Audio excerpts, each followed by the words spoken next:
Hello, this is Andrew Dawson from Burnside, just checking my microphone.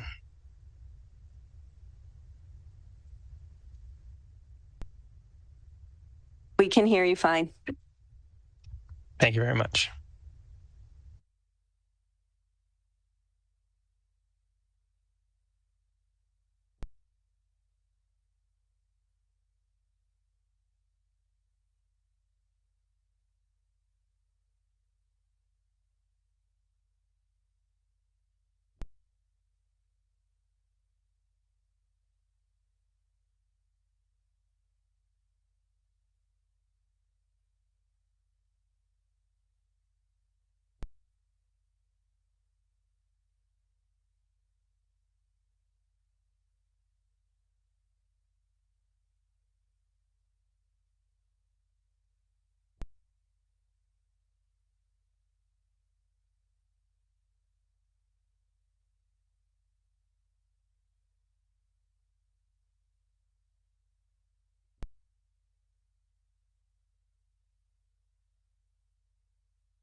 Okay, I'd like to welcome everyone to our lovely council tonight for this meeting on Monday, February the 26th. I'd like to turn it over now to Councillor Jefferson to do the land acknowledgement. Thank you. Thank you, Mayor Waters. The lands we know today as the Township of Centre Wellington have been home to Indigenous peoples since time immemorial. We acknowledge that we are on the treaty lands and traditional territory of the Anishinaabe and the Haudenosaunee. With increasing encroachment by non-Indigenous settlers in the Township of Centre Wellington, the Anishinaabe and Haudenosaunee could not continue their traditional lifestyle and settled in their villages along the Credit River and in the Grand River Valley. These Indigenous nations uphold with treaty rights within our jurisdiction. Today, the Township of Centre Wellington remains home to Indigenous peoples from across Turtle Island. We are grateful to have the opportunity to share and respect Mother Earth and are committed to building constructive and cooperative relationships with Indigenous nations. Thank you for that. Item number 3, addendums and corrections to the agenda. Sorry. None? Disclosure of pecuniary interest under the Municipal Conflict of Interest Act. Is there any? Yes. We can start here. Yes, go ahead. Thank you, Mayor Waters. I have to disclose that I have a pecuniary interest in the following: the 2024 Downtown Parking Strategy Consideration of Reports 8.1. I likely have a potential pecuniary interest in this report and its recommendations due to owning a property in Fergus's downtown core. Thank you for that. Yeah, it's Councillor Wilton. Thank you. This is actually for the meeting that happened February 12th. I was absent due to a work commitment in Ottawa, but I did have a conflict with agenda items 8.4, 8.5, and 8.6 on the February 12th council agenda. For items 8.4 and 8.5, a staff person from MHBC Planning did provide the consulting service for the heritage impact assessment for the building in question for those 2 items. As you all know by now, my spouse, Pierre Chauvin, is a partner at MHBC Planning. So for items 8.6, Pierre Chauvin was the planning consultant for that application. So thank you. Thank you for that update, Councillor Wilton. Okay, item number 5, presentations and announcements. Community delegation. I'd like to welcome Robert Musselman concerning a proposal regarding biological fertilizer.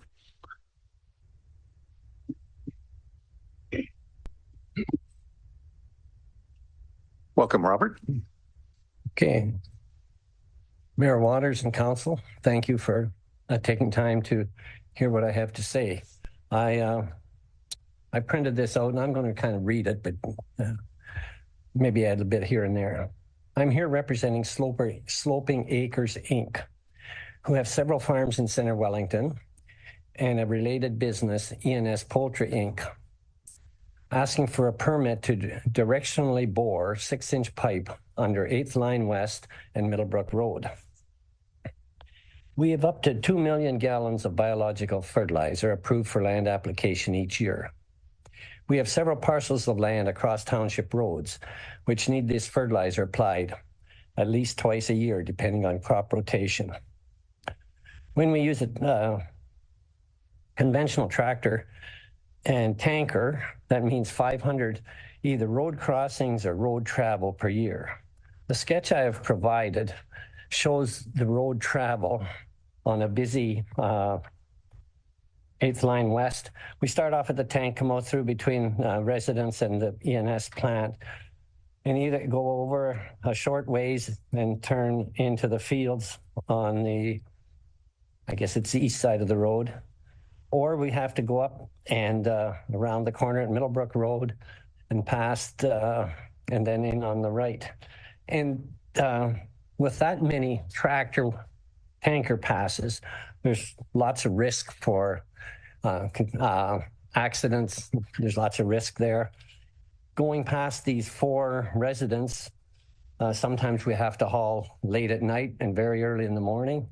And I'm not sure if those residents maybe appreciate that too much with tractors and stuff.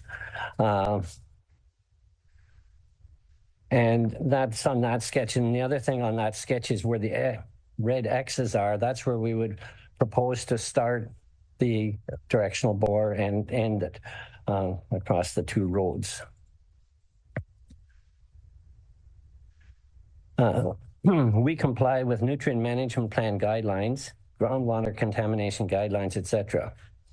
I've tried to explain this how this application will be much less risk to the township if you approve of this. If you have specific concerns, we can try and find ways to mitigate the risk and the concerns. Nutrient management plan guidelines require us to apply nutrients when the soil and crop require these, and application. It's kind of timely that it gets done at the right time, and this will make it a lot easier to fit the time schedules. How will this benefit the township? If you give us a permit to pump the fertilizer rather than haul it, there'll be less greenhouse gases from tractor emissions. There'll be no wear and tear on the roads, no chance of causing traffic accidents, no ground and other field trash brought onto the roads.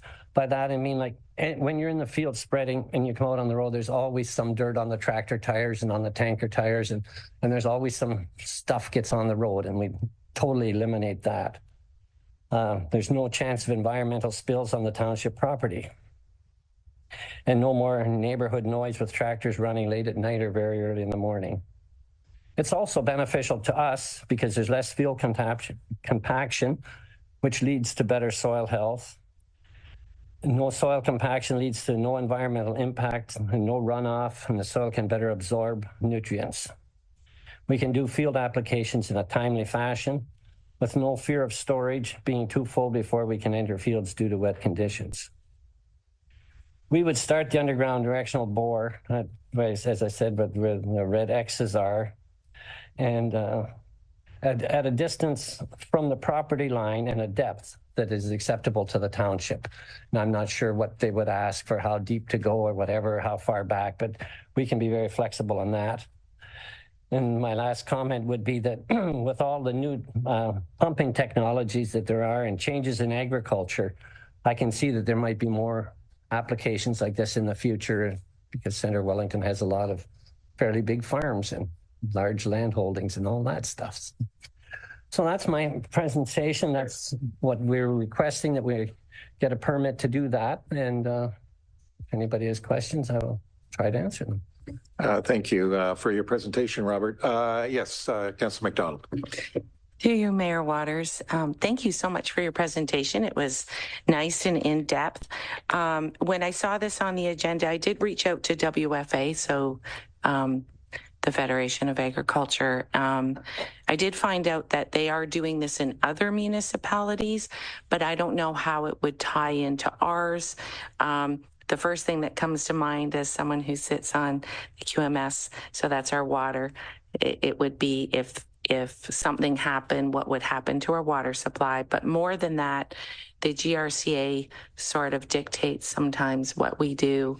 And so I imagine it would have to go to them as well if we went down that road. So I couldn't find a bylaw or anything that we have on this. So I appreciate you coming, and I appreciate what you're trying to do, because the greenhouse gas is an issue. I'm sure it's pretty sound and you've researched it. I just know logistically, I don't know where we are yet, but I want to thank you for coming. Any other comments, questions for Mr. Musselman? Yes, Councillor Adams. Through you, Mayor. Yes, my question was kind of similar. I was wondering if you were personally, if you were aware of any other municipalities that have done this. I'm certainly no expert in this, but there's just curious. As I drive around countryside, I know that I've seen others being done. I don't know. I don't have much detail of how it's being handled in other municipalities. Any other comments, questions? Yes, Councillor Welch. Thank you, Mr. Musselman. I was just curious if you could describe a little bit more about what happens at either end of the pipe. Like, is there hooked up to pumping and spraying machines on either side, or how does that actually all happen in real life? Okay, so take the first one that's crossing 8th line. There would be a flexible pipe taken from the tank out through between the buildings and hooked onto that at the X. And on the other side, then there would be a flexible pipe hooked on, and it would be spread across the fields with a drag line. And the same up at the other one, the tank, there'd be hose going and hook on, then go under the road, and then a drag line spread it on the fields. The fields that are on the west side of the road already get done with a drag line during the years. So follow up. So just as so you would have total control of when that pump, when the material is released from the tank and into those drag lines. It's not something that's just happening all the time. You would have absolute control on that piece. A farm tractor would get hooked up to a pump and pump it on. Yes, Councillor Evoy. Thank you. Through you, sir. Thank you so much. I'm learning all about this, totally new to this. But is there any risk to our roads once this is complete? And what does that look like, and who's responsible? I don't think there's any risk. If we start back from from the road allowance, whatever you would require, then I don't see any risk to the township. But when we're hauling with a tank, yes, there is a lot of risk. There's a lot of wear and tear on the roads. There's a lot of chance for accidents and stuff. So I think it's a good idea to cut down that risk if possible. Any further questions or comments? Oh yes, go ahead.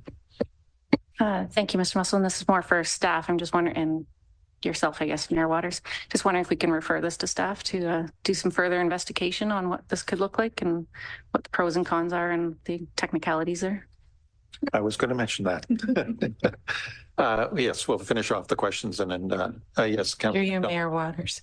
Mr. Musselman, how many acres do you have that you're looking after? I just work for them, doing a bit of consulting. So okay. And do you think there's over 1,000? Okay, so that's a lot. Yeah. To look after. Okay, thank you. Any other comments or questions? So I'm looking to staff here to indicate, in order to bring this back to staff, do we need a recommendation or a resolution to move this, to bring it back to staff? Okay. Okay, so that you hear that. So someone who would like to move that, if yes, Councillor Wilton, yes, a recommendation that we bring this report, or it's not, I guess it's, how do we classify it as presentation back to council for input and staff rather. Are you looking for information on how we would permit a pipe in general, or are you looking for this specific application? Well, this may lead into other ones, so it's sort of more maybe looking at this more a holistic way, that way. So, but this is it's a particular ask here, so I would think it would be to the ask. So, I think if we just refer to staff for a report. Okay. Okay, so we have a mover on that. Do we have a seconder of that, Councillor Adams? And then once you get that, maybe I'll just read it one more time so we're all clear on that.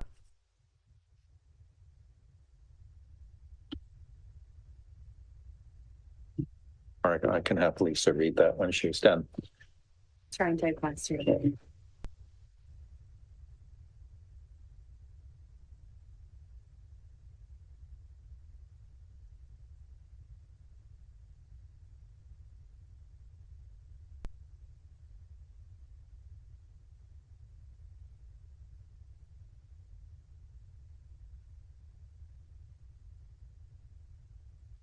That Council of the Township of Center Wellington refer the request from Mr. Musselman to Infrastructure Services staff for a report back to Council.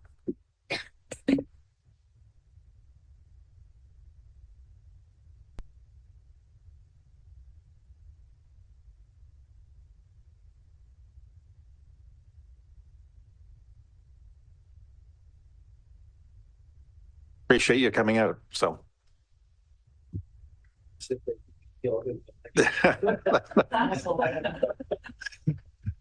Well, thank you for their time. Yep. If staff has any questions at all, I think you have my contact information. I'm pleased to okay, perfect. Thanks again. Okay, take care.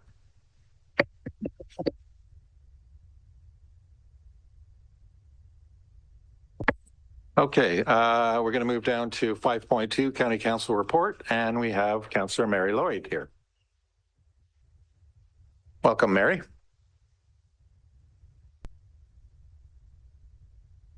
Good evening, Mayor Waters and councillors. Thank you very much for the invitation. Just to start off, March 4th, I want to give you some notice. 6 p.m. there is a licensed childcare event that's happening at the Wellington County Museum and Archives, and I know that this is streamed and the public watches it. So if in attending this information session, it is a requirement to pre-register, and children are welcome. And so the reason we have pre-registration is so that we have enough childcare workers in place to look after the children while parents are learning.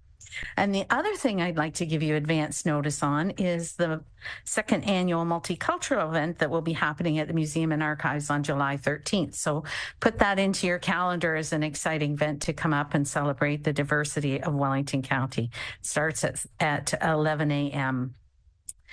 There has been some notices going out about rural blue box collection. And part of it works with the snow removal, but the other part of it works for visibility and safety for residents as well as those that are working in solid waste. So there's a reminder that at 7 a.m. everything needs to be out and needs to be on the right side of your driveway when you're looking at the road. So it's on the left side from the road view, but it's on the right side from your home view. And they ask that you please sort your recycling, to remind you to sort. So remember to put paper in one blue bin and other containers in the other blue bin. And we're doing a good job, but the province is changing how we're going to be handling this recycling going forward. So we want to make sure that we're doing it right now. In the planning department, we're working hard on our climate change plans, and we had an update of the programs that are going on. The HEAT program, which is for residents that have issues around the costs for their heat and the ways to be able to stop some of the greenhouse gases. That program is happening now. There's the Home Energy Coach, which is online to help people in our residency as well, looking for ways to save on their heating bills. We are also adding some vehicle electric charging stations at the museum, and then in the future, they will be at the Erin Library as well. Our green fleet strategy is in the implementation phase, so there's more information that's going on gathering around that, because of course the questions of CO gas is created to take the ore out of the ground to create the lithium batteries that run greenhouse or run energy efficient vehicles. So there's a big strategy around that and understanding our needs and making sure that we're doing it right. And our building audits are underway for all of their energy needs. Wellington Rural Water Quality Program works with 6 conservation areas, and they have been in place since 1999. Our agreement in 2022 was expiring, and we voted to extend it for a year. And we're looking to having a more finalized agreement in the next month or so. But as of 2022, over 3,500 projects were funded by this program, and it has helped in a lot of areas. Rural water quality could be fencing along creeks. It could be the improvements to nutrient management on farms. So it's a very successful program, and it also could be tree planting to help with windbreaks.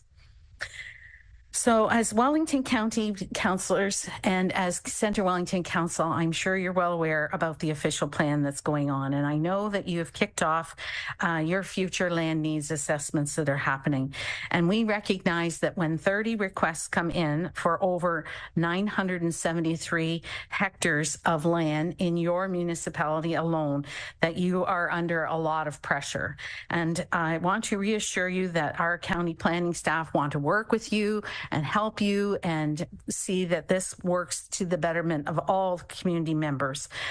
We've developed a plan that is called Sustain Well, Live Well, and Grow Well, which are strategies in which we want to move forward. And we're here to partner with you in all of those applications that have come in, as well as helping you establish your official plan and us support you. The Arthur Garage is proceeding. The Delhi Senior Social Housing Project is going forward. Both construction projects are well underway. We received the Ministry of Transportation notice that they are now in review of Highway 6, the intersection at County Road 22 and the 8th line. As well, they're starting to look at and suggesting improvements for Highway 6 and the 2nd line. So that's big studies that will be happening with information coming forward regarding the proposed changes. And also, the Roads Committee acknowledged the receipt of your bypass plans for Fergus. So Ross Hay Waste Station.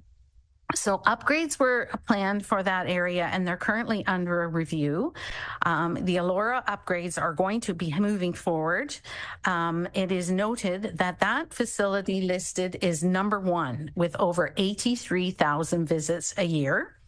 And Bellwood comes in at number 2 with over 57,000. So that spot is in desperate need of some improvements, and we want to make sure that we get that right. The Police Service Board composition is changing. This was designated as happening from the Community Safety and Policing Act of 2019.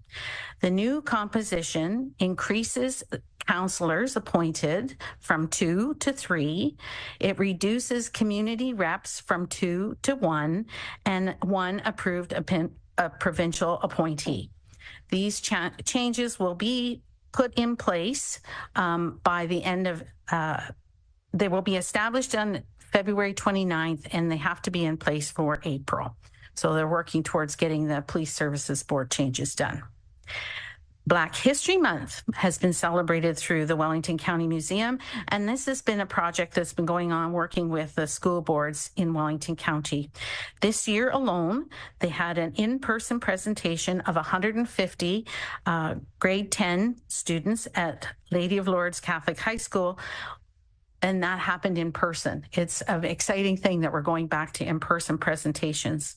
We also hosted last month our very first sleepover at the museum.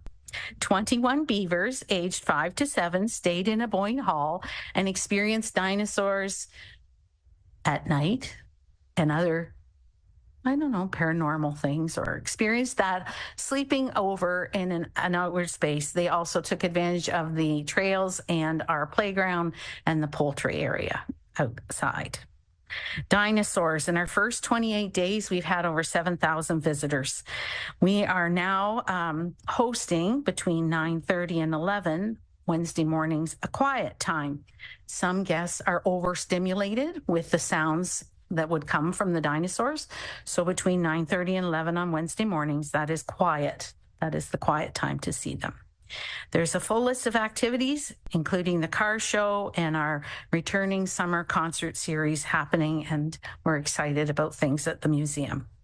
The library in Erin is proceeding. We uncovered an artifact, which to some people is a large tube, but it was very instrumental in running the water to the millstone in the mill for the work of grinding the grain. So actually we voted on moving that forward. We also looked at the fees for using the library because we have non-residents, specifically on the edges of Mount Forest, Wellington North. We also have non-residents in the Puslynch area that are using our library system because it's so wonderful. And we have not increased that fee in probably 10 years. So to be polite, we didn't put the fee up to exactly what it should be in their first year of adjustment, but it's now $180 a year for a non-resident to use the library. And next year it's going to $240. That is actually what it is costing each resident of Wellington County to have the library services in place. We reviewed our discard of library resources policy, and we have all kinds of things planned for March break. And we did also begin some advocacy with the province of Ontario regarding the digital library that we'd like to see accessed for the province to pay for, so that libraries have access to more digital materials at a cheaper rate. In our economic development, RideWell continues to grow in usage. Our rural romp is planned for May 25th in the Northern Wellington, and fall, the rural romp is on September 28th in Center Wellington and South Wellington and City of Guelph. Workforce development classes and talent attraction sessions are being hosted as online programs. We're trying to help with employment. The Economic Development Award for Inclusive Community-Based Initiative Programming category was won by Wellington Welcomes, which we are very pleased to say is a new program that they started, and we're happy to see that recognized, and RideWell got an honorable mention. This is our big news. So, I always like to keep the big to the last. So, at amalgamation, the County of Wellington was appointed as the Consolidated Municipal Service Manager, big title. They take care of social services, which is housing, childcare, and Ontario Works for the county and the City of Guelph.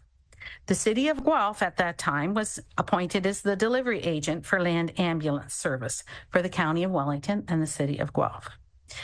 There is now going to be, which we're very excited about, by the way, on my behalf, and I'm seeing Mayor Waters nod his head as well. We're very excited to see this move forward. There's going to be a new operating committee called the Joint Social Services and Land Ambulance Committee. There will be 4 council members from each municipal designated group, and they will be placed every 2 years. There will be a chair and vice chair elected among them, but there must be one from each side of that. No employees can sit as a member on that committee, and the matters of area will be discussed and responded to. So the issues that will be brought forward at each meeting will have decisions that will be ratified by both the City of Guelph and the County Council. So it's a very exciting and new opportunity as we're all working towards better solutions for serving our residents. And if we can do this in a more efficient way, then hallelujah. And that concludes my report. Thank you, Mary. Yes, comments, questions. We'll start with Councillor Evoy. Thank you, through you, sir. Actually, Councillor Lloyd, thank you very much. I have 2 questions. One for the people listening and for record purposes. Can you remind us of the link where our neighbors can find the more detailed information about the Blue Box new rules? So, actually, we have an application that it can be used on your phone called the Recycle Coach. If you download that application, it gives you the dates and times, what's eligible to go in which box, and any kind of suggested items. You can put in a question, do we recycle light bulb, for example, and it will tell you how you would go about and what is how the handling of that. Awesome. And the other question is around the library membership fees. I'm curious, so that $1, that's if you want to get an annual membership, because you said to use it, you had to pay that, but our average neighbors can walk in and use it without paying that full membership. Absolutely. If you are a resident of Wellington County, that is part of your property tax assessment, and that is what pays for libraries. However, in Southgate, which is bordering on to North Wellington, their residents do not have a library that they can access. And so there's an agreement in place between Wellington County Library Board and the Southgate municipality, and they will pay that assessment for their residents' usage. So it's really nice. And we do have a lot of actually Guelph residents that choose to use Marden Branch or choose to use Pusinch Branch or Rockwood Branch, or because it's by nature a little bit closer to where they live. Great. Thanks for clarifying. Thanks for the report. Councillor McDonald. Through you, Mayor Waters. Thank you so much for coming. That's a great update. Do you know how much the library in Erin is costing, like overall? I believe that the final amount came in at 14 million. And it's a new way of doing construction. It was a new plan for us. We've gone to a construction management program where we did not tender for a price to do the project, but we tendered for a construction manager to be hired that would work in conjunction with a construction company for the best prices. So they're looking for economies wherever they can. And then we did that for all three of the projects. So the Delhi Street build and for the Arthur Garage, we did that same as well. We're hoping that the incentive to come in under budget is there because the construction management company actually gets a windfall of an increased paycheck if they come in under. So we're hoping that that works in our favor. Yeah, that's good. I have to say the new composition, I know how the CSBA is going to work, and I was disappointed to see you're down one provincial appointment. I find in governance, that's what keeps it really nice and neat. And Orangeville got 3. So if we were going to compare municipalities, it didn't really make sense. The other thing was social services. So this new committee that's being formed, have we done that before? So this is the first time that this will ever happen since amalgamation of Wellington County and the small municipalities. So since 1999, those service providers were appointed at that time. There has been I would say a closer and closer relationship happening over the last 6 years that I've been witness to. And I'm just really happy because there is a disconnect when we have the chief of our emergency services having to report to county council and then having to do the same report to city council. So it's double the work load for him as well, and not a good use of his time. And the same is happening in the social services reporting that is happening on two different levels. And with the housing crisis that we're having right now, Wellington County hosted their first ever housing symposium in January. And that was a tremendous success. And it brought the not-for-profits that are responsible for delivering many services, the county that delivers a lot of the physical hard spaces and the dollars in which to run the programs, and the city together with the partners that are coming to the table as new members, as well as their staff as well. So it was a really good, fulsome discussion and a lot of measurables, and there is a follow-up meeting planned for that as well. So I just see this as a really good benefit to deliver services to those who need it most. Thank you. Yes, Councillor Walton. Thank you, Mayor Waters. Thank you, Councillor Lloyd.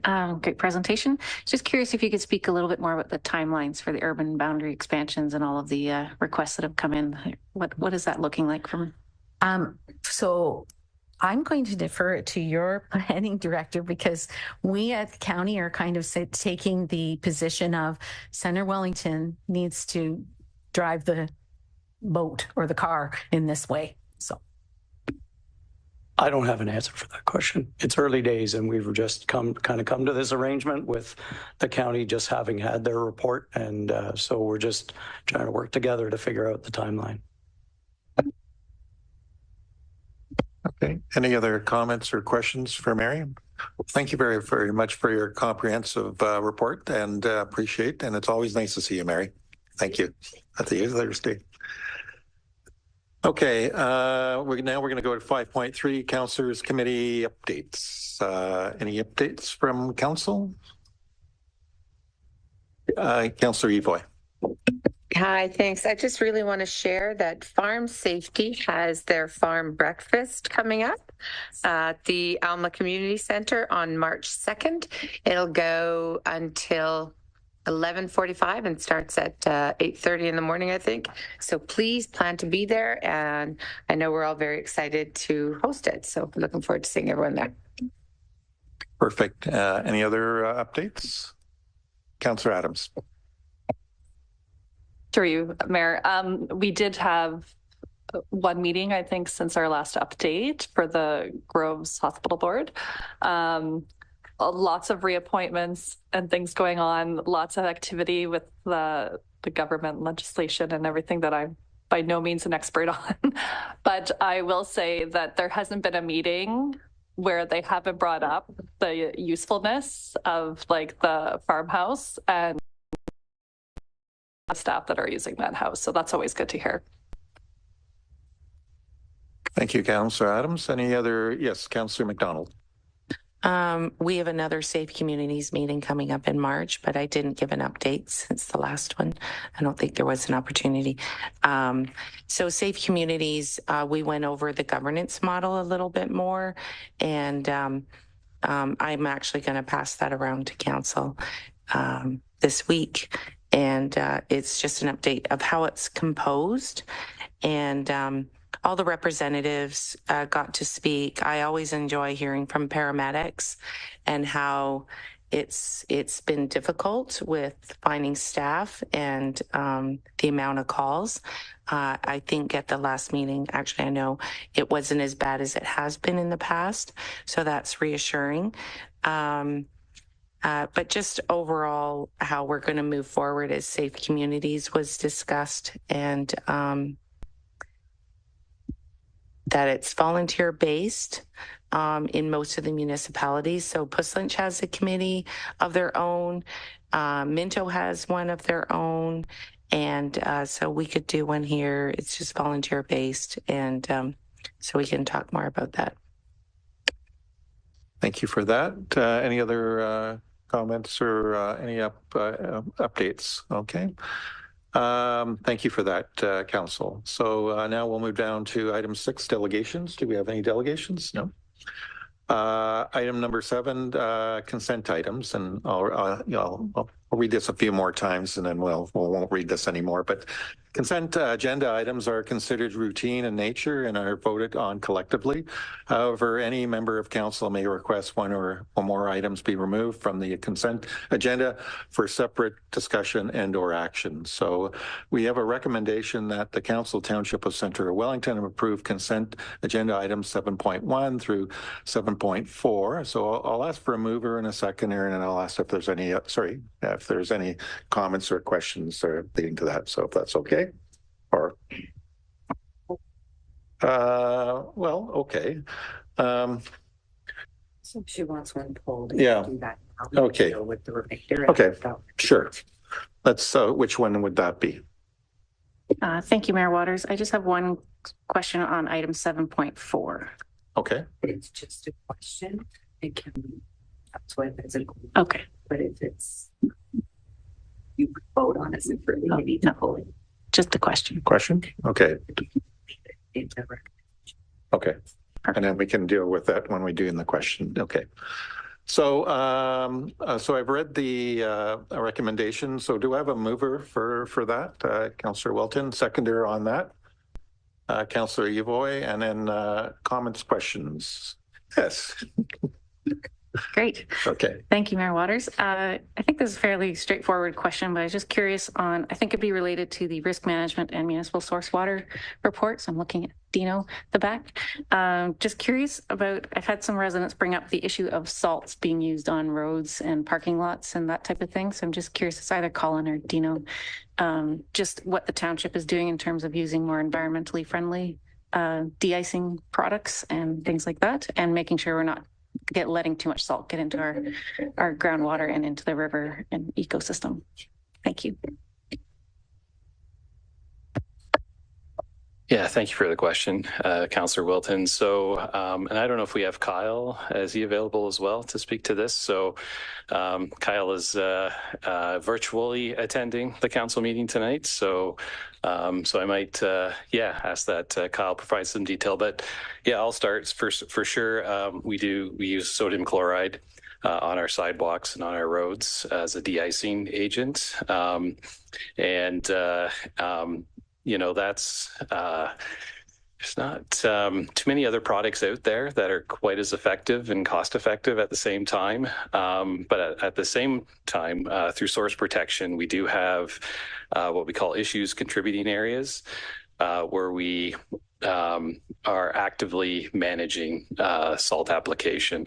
And as council is aware, through the orientation at the start of the term, we do have increasing concentrations of sodium chloride in a couple of our wells, municipal drinking water wells. And so we do have a suite of policies in place that are to address the salt loadings to the natural environment. And maybe Kyle, if you can provide some details on that, that'd be great. Yeah, certainly. Thank you, Colin, and thank you for the question, Councillor Wilton, and through you, Mayor Waters. Yes, some of the work that we're doing in source water, specifically in this Township of Center Wellington, is related to the negotiation of risk management plans. And those risk management plans are related to winter maintenance activities. So salt application, salt storage, snow storage, and also some of the management of stormwater associated with the runoffs, parking lots. This is a long process. We are about 1 or 2 years into the beginning of the implementation. We are in negotiations with a number of existing property owners, as well as providing comments and negotiating and establishing the risk management plans with new developments as they come through the planning approval process. And we also conduct inspections of these private parking lots in terms of salt application and winter storage, winter salt storage. Yes, go ahead. Yeah, so if I could just add one thing too, we're not just looking at private property, but also municipal properties as well. An example is the our Jefferson Elora Community Center property, where if anybody's parked in the parking lot there, the downspouts from the roof discharge directly to the parking lot, to the asphalt surface, and ice up, and then our staff are out there salting that. So if we can eliminate some of those sources of or areas that are causing ice to form on surfaces, that also minimizes the amount of salt that we need to apply and ultimately enters into the natural environment. Yes, go ahead, Councillor McDonald. To you, Mayor Waters. So salt for the sidewalks, I imagine when there's ice, it's probably the go-to remedy for slips and falls, and I can see that, and we definitely are aging population here. Is there an opportunity, like this winter wasn't so bad, to switch over to sand if we could instead of salts? Yeah, through Mayor Waters, thank you for the question, Councillor McDonald. There's definitely opportunities to use grit as well. So we use what we call like a pickled sand. So it's about 5% salt. So we do use that in some places, just in the our procedure in the downtowns, especially where we've got high traffic areas, is to really ensure there's no ice forming or try to minimize that to the extent possible. You're correct. Like, it's certainly a significant source of potential liability for the township slips and falls.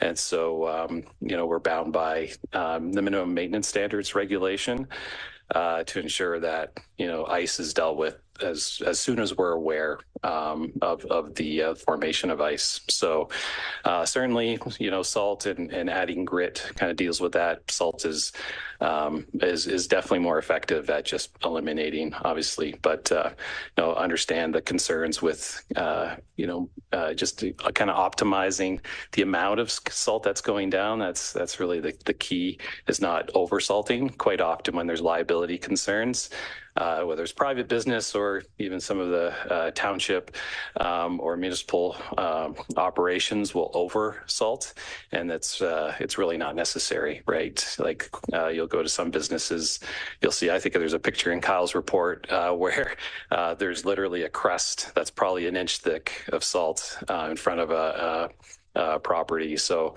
it's really, and Kyle's doing work on training contractors, our operators as well, and making sure that we're optimizing and minimizing the amount of salt that needs to be applied. Any other comments or questions on that? I have a on the sand side. So is there a mixing of the sand and the salt, or is that something that's done separately? Or I know there are some communities north of us that do a lot of the sand, and I think partly it's because they have the resource of the sand as well. But yeah, I'm aware of those communities that way. So, how do you kind of figure out literally the sweet spot for that, and obviously protecting the environment as well? For sure. Yeah. Thanks for the question, Mayor Waters. So yeah, the pickled sand comes to us already pre-mixed, and so we'll load a hopper on the back of a sidewalk machine, and that gets applied as the sidewalk machine kind of works its way through the sidewalk network. I'm sorry, the second part of your question, you just repeat that if you wouldn't mind. Yeah, it was more just to find the sweet, like I know in some of the more northerly communities, they apply more sand than they do salt, and maybe it's a financial piece, or I'm not quite sure, but it's just interesting that different communities sort of deal with this differently. Yeah, for sure. Yeah, we're always trying to balance the safety and the protection of the natural environment. We're hopefully finding the sweet spot with our current policies as they are today, but recognizing, there's constant vigilance required in terms of, training and education, not just for us, but also the private sector as well. Okay, thank you for that. If there's no other comments or questions, and we all those in favor of this, so moved. Okay, thank you.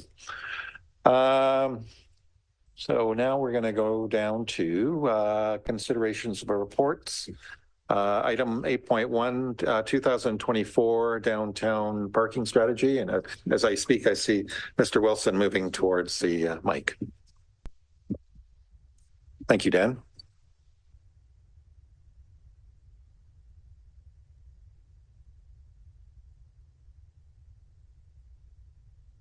Waters. So before I bring our speaker up today, I want to do a brief introduction to the project, and then what I suggest after the presentation, I'll come back and talk more specifically about an implementation plan. So as council is aware, we've done a pilot parking strategy for 3 years now. And the intent of that 3-year pilot program has been to increase the supply of available parking spaces in both Fergus and Elora. The major components of those strategies have been enforcement of timed parking, more specifically 3-hour parking and 15-minute parking. We had a shuttle program to help bring people into the downtowns and between Fergus and Elora. We talked about options around street closures and patios using municipal sidewalks. But that has always been a short-term solution, and the previous council recognized the need to develop a parking strategy, a longer-term parking strategy, and this council also endorsed that through the 2023 budget. So in June of 2023, we retained RJ Burnside and Associates to complete a municipal downtown parking strategy, and the result is before you today. We are bringing forward the report for information purposes only at this time, and I'll reiterate that again after the presentation. We're not asking council tonight to formally approve or endorse the strategy. We're just looking for approval to move forward with certain components of the strategy, and we'll talk about that just beyond the presentation. Before I invite up our guests, just a breakdown of the report itself. Attachment A to my report has the actual downtown parking strategy report by RJ Burnside. Attachment B is the presentation that they will be giving in a few minutes. Attachment C is the implementation table that I will talk about after the presentation, and attachment D are the financial implications for 2024. So with that, we have Gordon and his team here from RJ Burnside and Associates. I'm going to pass the floor over to Gordon for the presentation, and then I'll be back up to talk implementation before we take any questions. Thank you.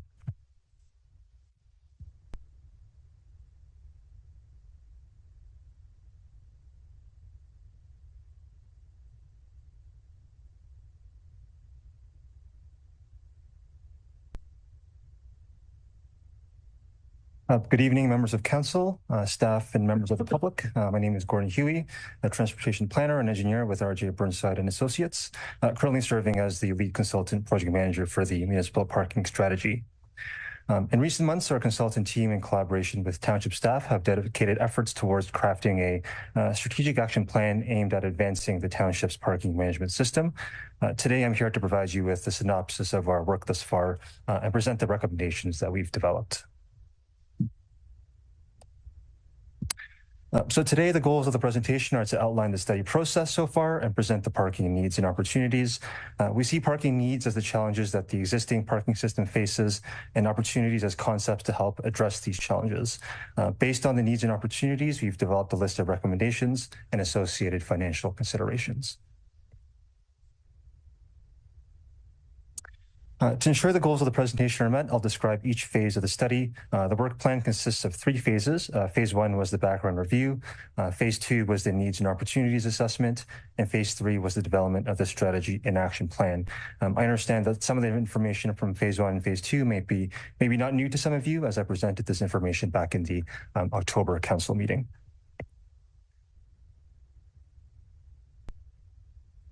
First, I'll start with the study overview. The township retained Burnside at the end of June of 2023 to conduct this strategy. This study aims to address existing and anticipated parking issues and leverage opportunities to enhance the parking management system, which includes infrastructure, policies, and programs. We're not only looking at this through the lens of providing more parking, but ensuring that the parking infrastructure and policies aligns with the township's vision of building complete downtowns, which can mean considering other efficient mobility options and ensuring that downtowns remain an inviting place to visit.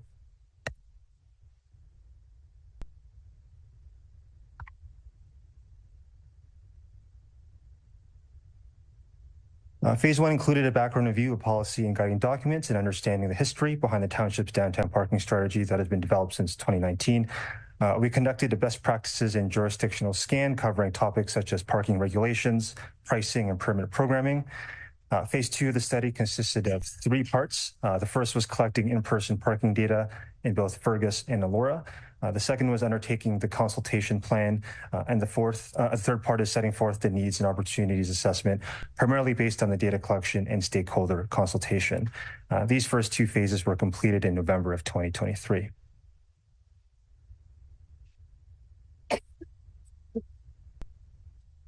Public and stakeholder consultation provided some critical insights into the parking needs and opportunities or potential solutions that stakeholders were most open to.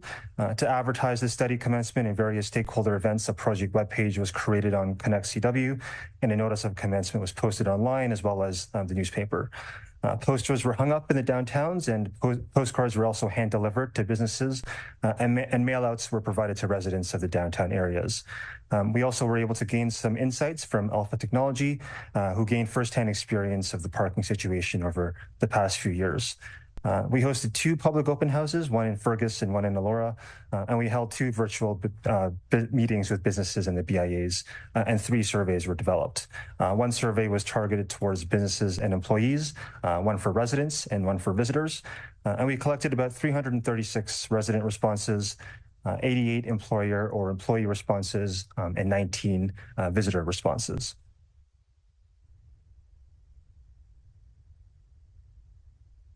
The open houses were a great opportunity for the project team to interact with residents who were able to provide us with their lived experiences and potential solutions regarding the parking situation within the township. In addition to interacting with residents, the residents were able to provide comments directly on the open house boards. A number of questions were posed on the boards regarding topics such as the 3-hour parking limits, the shuttle bus, and the planned street closures. Residents wrote answers on sticky notes and stuck them on the boards, as you can see in the example on the right of the slide.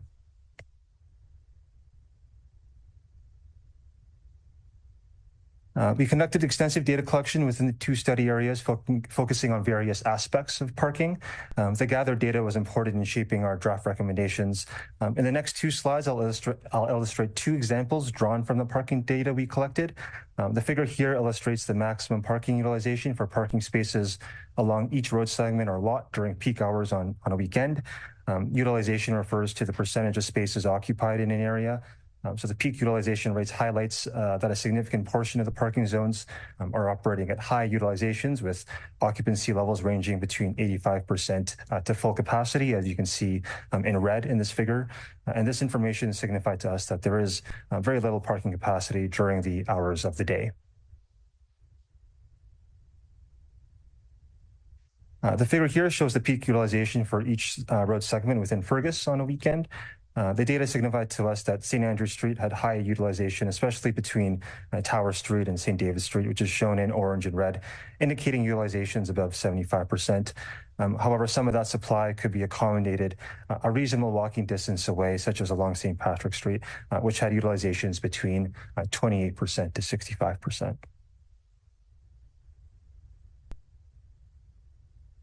So based on that stakeholder consultation and the data that was collected, a list of needs and opportunities were developed. These needs and opportunities included the need to accommodate for existing and future parking demand, optimizing the use of existing supply, enhancing accessibility, addressing sightline concerns at specific intersections, and quick parking or curbside deliveries.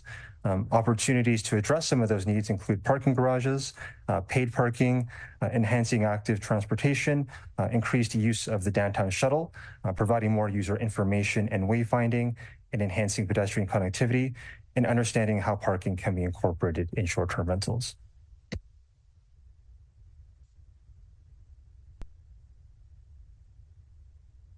As part of this parking assessment, we analyzed any existing and future deficiencies in the two study areas. The assessment indicated that in the existing peak hours, Elora currently requires more parking supply to meet the existing demand at desirable levels of service, which we have defined as 85% of the total supply. So in other words, supply is currently slightly greater than the demand, but the study recommends more is needed to provide sufficient levels of service to visitors, residents, and others who use municipal parking. 85% is an industry accepted threshold, as after this rate, we find that it is very difficult to find the last remaining few spaces, which can have consequences for road safety and traffic circulation. In the existing peak hours, taking into account all available spaces, Fergus currently has sufficient parking supply to meet the existing demand at desirable service levels. We also conducted a future parking demand assessment, which utilized forecasted housing and development growth from the township's development charges background study, while considering land use and zoning policies. The results indicated that in Fergus, by 2030, there is sufficient supply to meet anticipated demand, but in 2041, demand exceeds supply. In Elora, by 2030, demand exceeds supply.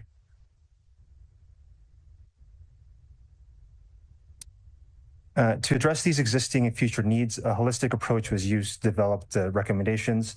These recommendations fall under a few themes, so these 4 themes. Number 1 was providing more parking supply. Theme number 2 was optimizing the use of existing parking supply through strategies such as expansions of time limits, pricing, user information, and enforcement. Theme number 3 was providing more options and alternative methods to travel to Elora and Fergus, and travel demand management strategies that aim to decrease automobile demand.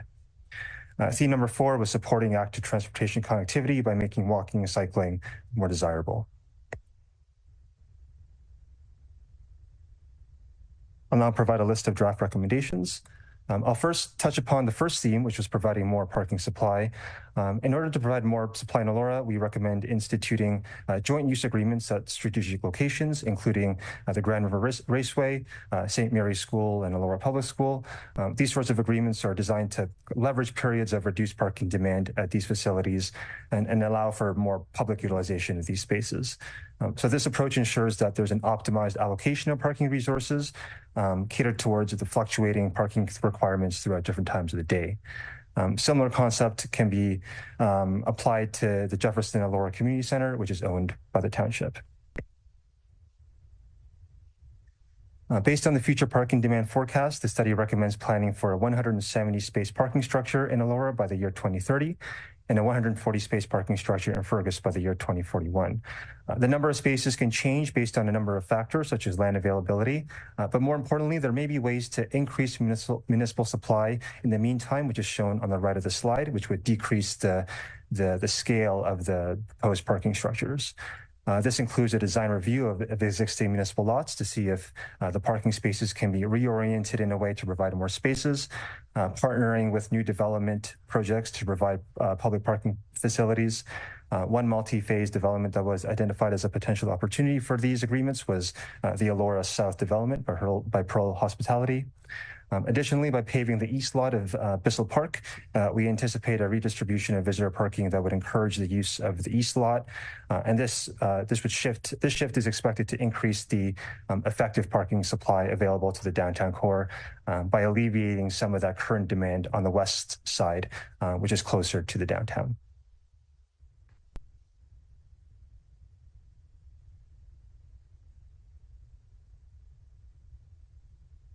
I'll now review recommendations for the implementation of paid parking, which is an operational type recommendation, but also has impacts to financial considerations. I'd like to spend the next few slides providing the background and rationale behind this recommendation and go over some high-level operational details.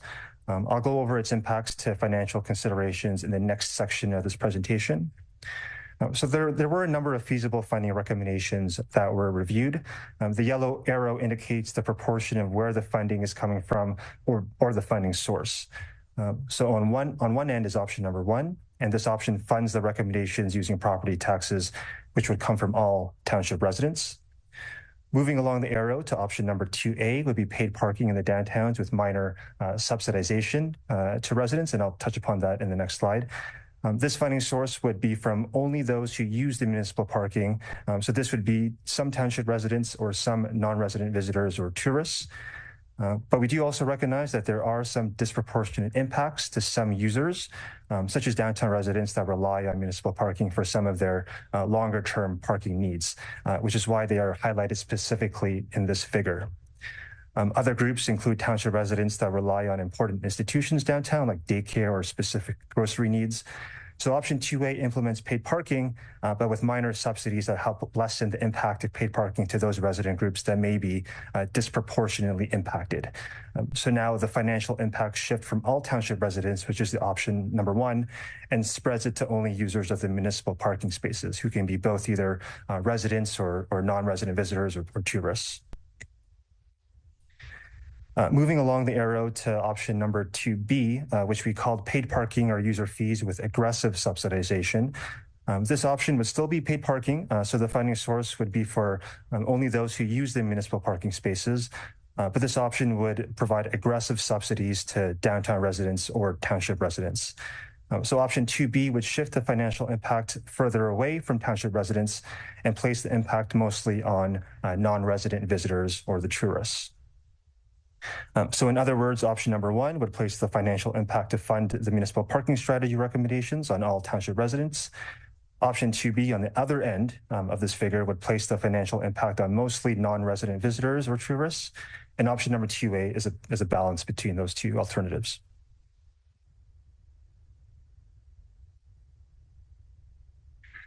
To recommend an option, there were several considerations included, including that the parking strategy aims to be financially self-sustaining, minimizing the impact paid through non-parking related funding mechanisms like property taxes. Capital expenditures related to indoor and outdoor municipal parking spaces cannot be recovered using development charges. We also considered it from an equity perspective. We wanted to ensure that residents were not subsidizing costs of managing the parking system, which include constructing and maintaining new parking infrastructure for non-resident visitors or non-resident motorists. With those considerations in mind, paid parking is recommended to be implemented in the downtowns with some level of subsidization. So in the previous slide, this would be either option 2A or 2B. Subsidies that can be considered include dynamic pricing schemes, which would consider different ranges of pricing based on demand. So for example, higher pricing during that peak afternoon time when it's the busiest to ensure that there's still available spaces available and to maintain sufficient levels of service. Or this could mean different prices based on seasons, such as minimal or no paid parking in the off-peak months. Another type of subsidy or discount would be providing daily parking maximums for those who need parking for the entire day. Or providing grants or subsidies to institutions such as daycares or libraries so they can provide parking validation tickets for their visitors. Another subsidy would be providing 1 hour free parking for all residents to make important trips like buying groceries without needing to pay for parking. And finally, the last consideration could be a subsidy or discount providing needs-based monthly permits, which I'll touch upon in a future slide for downtown residents. So this would be something based on income. So these past two slides describe our rationale and thinking behind this recommendation, which I understand is one of our more significant recommendations of the study. I also understand that option 2A and 2B are high-level recommendations. So I do want to highlight, and Dan will expand after my presentation, that if directed by council, township staff will have opportunities in the future to bring forth a more detailed implementation plan that goes into more granular details that I've hinted towards today that go beyond our strategy. So I'll now describe some of the operational aspects to this recommendation.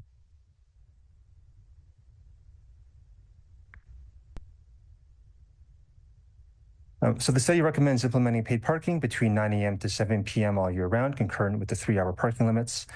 Similar to the goal of the 3-hour parking limits, paid parking aims to promote turnover and efficient use of space. It can also be seen as a travel demand management tool, which can reduce auto demand to the downtown by shifting users to other modes or the use of the shuttle. Implementing paid parking is also an important revenue generating tool, as I mentioned earlier, for our recommendations and future infrastructure. The revenue accrued from the mechanism is projected to be a substantial contributor to the funding of the recommendations of the municipal parking strategy, including the construction of the proposed parking structures. Over the next few slides, I'll highlight the areas proposed for paid parking and existing proposed expansions of the 3-hour limits. And to add more clarity after the next few slides, there's going to be some maps highlighting what was just discussed. And rates for paid parking will be discussed under the financial consideration section. So in Fergus, the streets proposed for paid parking include sections of St. Andrew Street, St. David Street, Menzies Lot, and the St. Patrick Lot.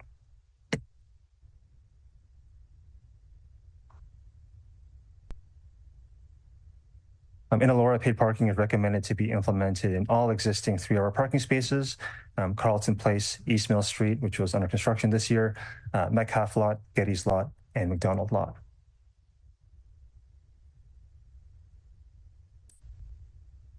A subset of streets in the downtowns have 3-hour parking limits. In our analysis of Fergus, we identified a difference in parking space utilization between certain areas. So areas close to that downtown core experienced high usage, for example, sections peaking at over 80%, while some areas within reasonable walking distance or within 5 minutes showed lower utilization rates, with some sections just peaking at about 40%. So to enhance the operational efficiency of the overall parking network within the core, the study does recommend the expansion of the existing 3-hour parking limits. This extension would cover sections of St. Andrew Street and St. Patrick Street. And what we anticipate is that there will be a redistribution of parking occupancy and improvement of parking accessibility to the downtown area, as more parking spaces close to the downtown would have higher turnover due to these areas with time limits. Using that same concept, the study recommends expansion of the 3-hour parking limits to McDonald Lot, St. Patrick Street Lot, and the Menzies Lane Lot. Future data collection efforts can inform if these 3-hour limits need to be expanded further to improve efficient use of space.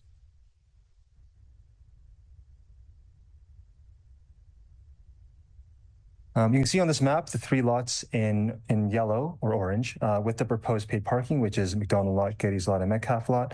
That McDonald Lot outlined in green as well as highlighted in orange is marked for the introduction of 3-hour parking limit. Again, this proposed change is intended to regulate parking turnover and availability, facilitating greater access for short-term visitors.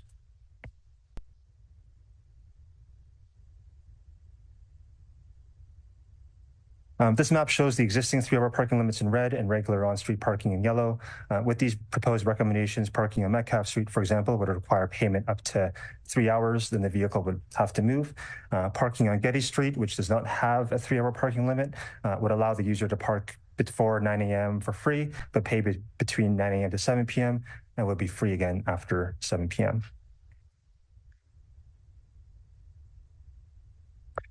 For Fergus, the recommendations would have St. Andrew Street between Breadalbane and Cameron Street, the Menzies Lane Lot and the St. Patrick Lot be paid parking and have 3-hour limits. A section of St. Patrick Street is recommended to have a 3-hour limit, but no paid parking recommendation here. A section of St. David Street between St. Andrew Street and St. Patrick Street is recommended to be paid and currently has a 3-hour parking limit.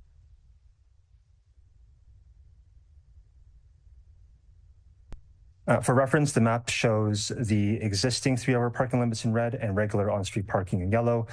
The proposed changes would see more of St. Andrew Street become red, representing the expansion of the 3-hour parking limits.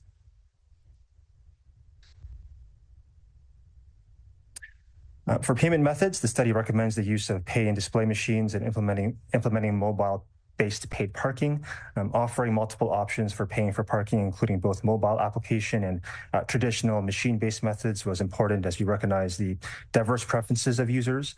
We recognize that people have varying technological capabilities and preferences, and providing a range of payment options ensures inclusivity. Along with the theme of promoting turnover and optimization of existing parking supply, the study recommends expanding the scope of parking enforcement to the remainder of the year.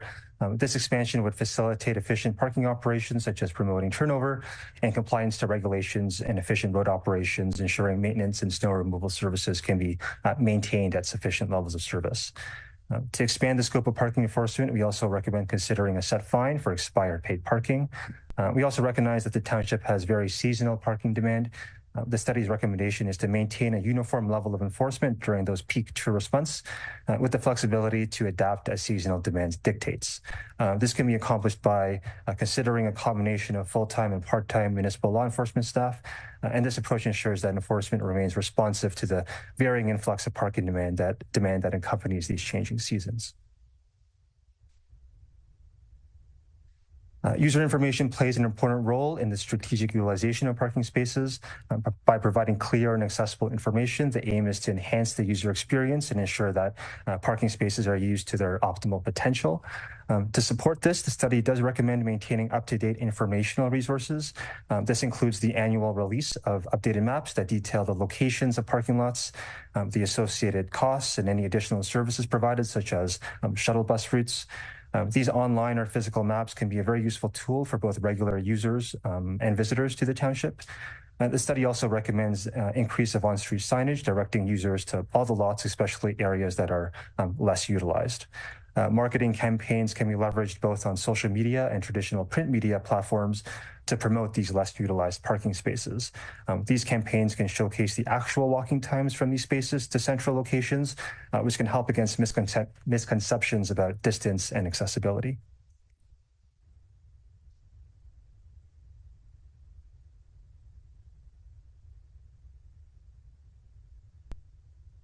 To support active transportation in order to provide other options to the downtown core, which is theme number 3 and theme number 4, recommendations include exploring the possibility of introducing vendors of bike share programs within the downtowns, installation of on-street bicycle parking infrastructure coordinated with planned bike lanes, and a review of barriers to pedestrian connectivity.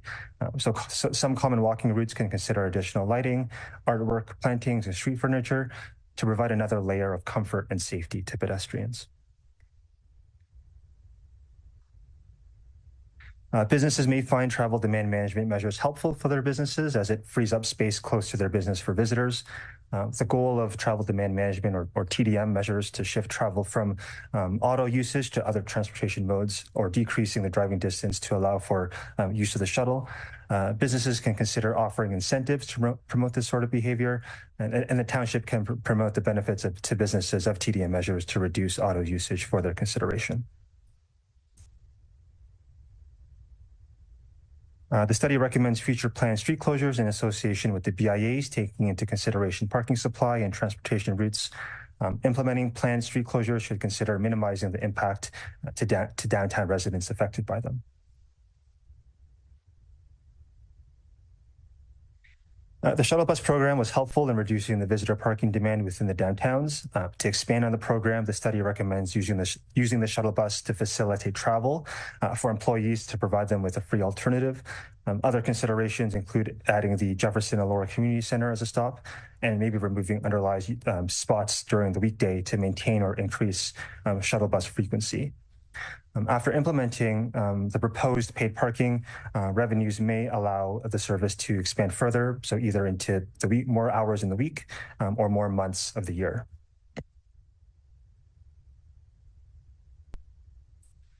Another recommendation from this study is the development of a monthly parking permit to accommodate residents with no parking at the residence. These would grant the ability to park and bypass the 3-hour limits between 9 a.m. to 7 p.m. These monthly permits are typically first come, first served, so they don't designate a particular space. There would be an application process where township would review eligibility. This wouldn't be a free service provided by the township. Typically, they would cost somewhere between $80 a month to $120 per month, but this is subject to costs such as operations, administration, and maintenance. Areas where the permits can be used should consider areas with low parking turnover. So permit holders wouldn't be allowed to park all day along Metcalfe Street, for example.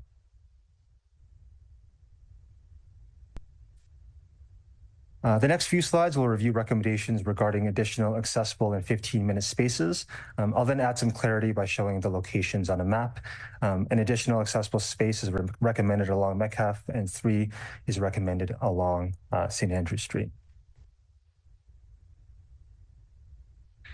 Quick parking spaces limited to 15 minutes facilitate efficient turnover, ensuring more customers have access to businesses, which can enhance the convenience and also be used for courier deliveries and curbside deliveries. 1 additional 15-minute space is recommended along Metcalfe Street and 1 along St. Andrew Street. So this map shows the proposed 15-minute space to the north of Colborne on Metcalfe and the accessible space south of Church on Metcalfe.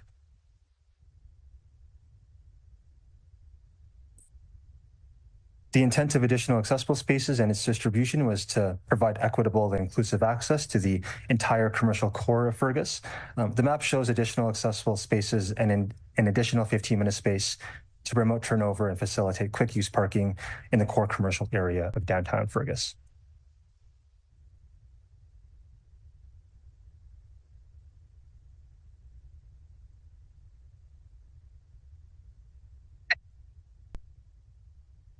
A pilot study is recommended for the conversion of an on-street parking space to a compact car space by decreasing the length of the parking stall and maintaining the width.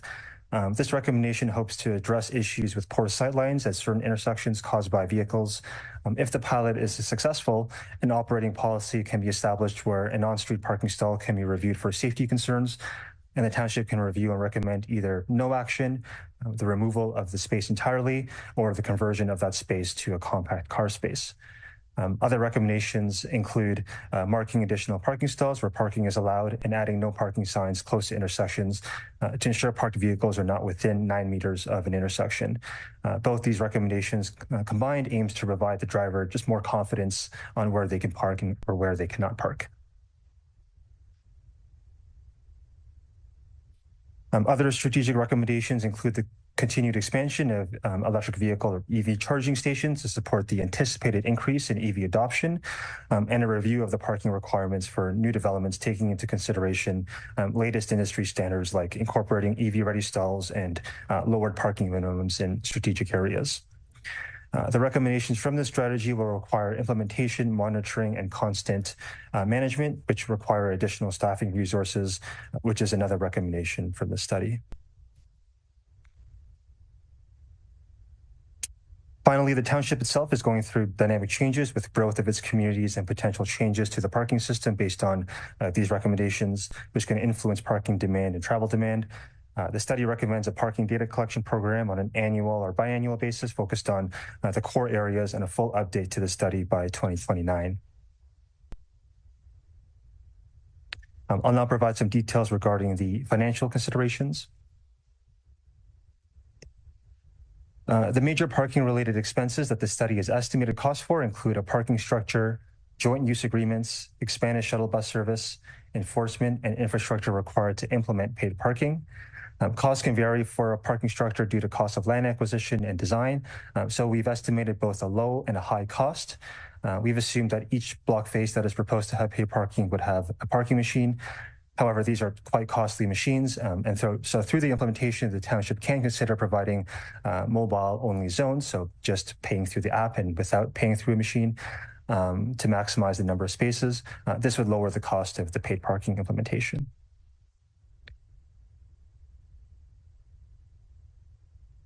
The major parking-related revenue includes paid parking and enforcement. Revenue projections are shown in the next two slides.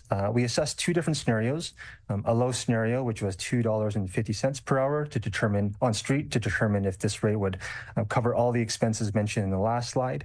And this is scenario assumed that the parking structures were on the low end of the range. A high pricing scenario assumed $3 per hour on street to determine if this rate would cover all the expenses mentioned in the last slide. And this scenario assumed that the parking structure was on the high end of the range.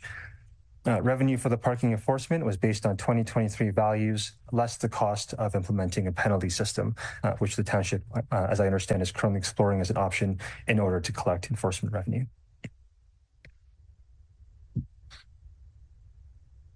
So this slide shows the breakdown of revenue and expenses over 5 years in a scenario where the parking structures are on the low end and the pricing strategy is $2.50 per hour.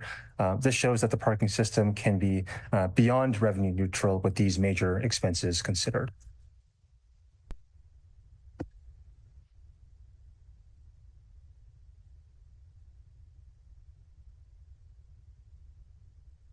This slide shows the breakdown of revenue and expenses over 5 years in a scenario where the parking structures are on a high end and the pricing strategy is $3 per hour on street. This shows that the parking system can be beyond revenue neutral with these major expenses considered, but only starting in its second year of implementation, just due to the startup cost to implementing paid parking in the first year. However, in our study, we have provided some strategies and considerations that would lower the cost. For example, municipal parking provided through developments could decrease the need and the size of those parking structures.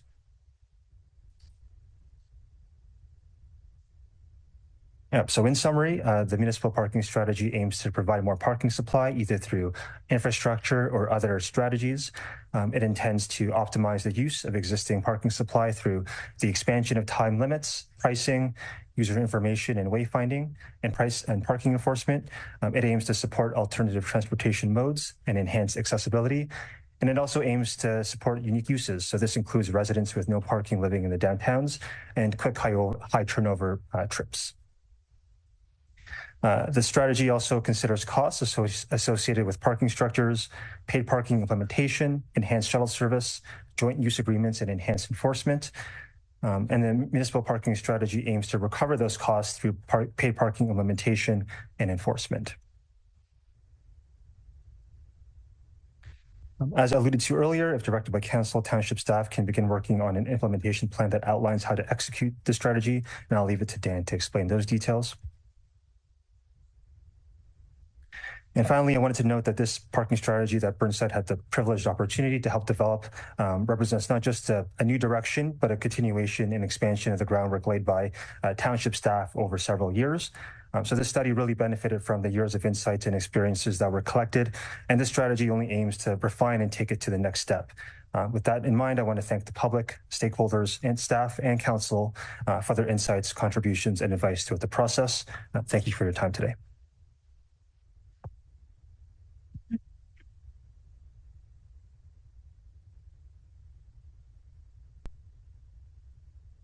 Okay, thank you, Gordon. And with your permission, Mayor Waters, I'm going to go through the recommendation first, just so that council is clear what we're looking for today. And then I'm going to spend a little bit of time just going through some of the information in attachments C and D to the report.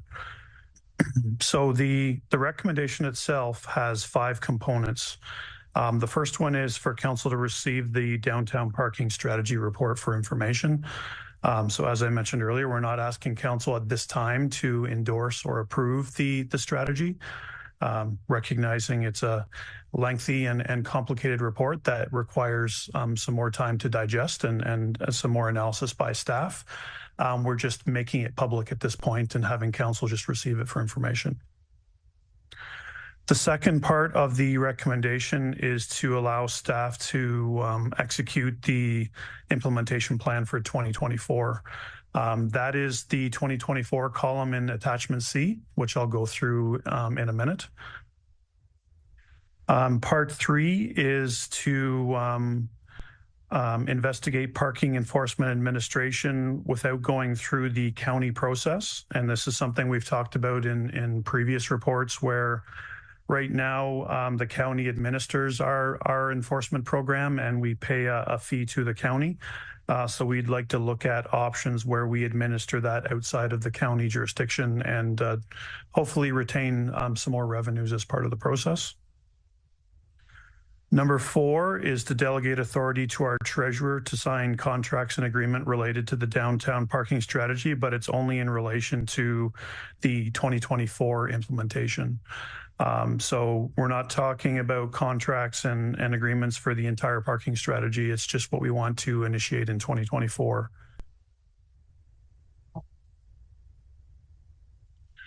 So the treasurer would have delegated authority to sign contracts and agreement related to what we want to implement in 2024, which is the 2024 column in attachment C, and I'll go to that column in a second and explain that. And the last one is that we will come back to council with a report during 2025 pre-budget meetings to give more of a detailed review of some of the recommendations in the parking strategy, and at that time ask council to formally endorse and approve the parking strategy. And you'll have more information from staff at that time around specific implementation of items beyond 2024. So with that in mind, turning to attachment C. Attachment C has all of the recommendations outlined in the parking strategy in the first really 2 columns. First column representing the report section that the recommendation is coming from, and the second column is the description. We've broken that down into what we want to do in 2024 and what happens beyond 2024. And I want to be clear, we're only seeking council approval to move forward with the 2024 column. Anything beyond 2024 will come forward in a future report to council for consideration. So some of the items that are more significant than others. For example, paid parking and permit parking, which is at the bottom of page 1. We only want to investigate in 2024 enough to where we have sufficient information to write a report to council on how to implement that in future years.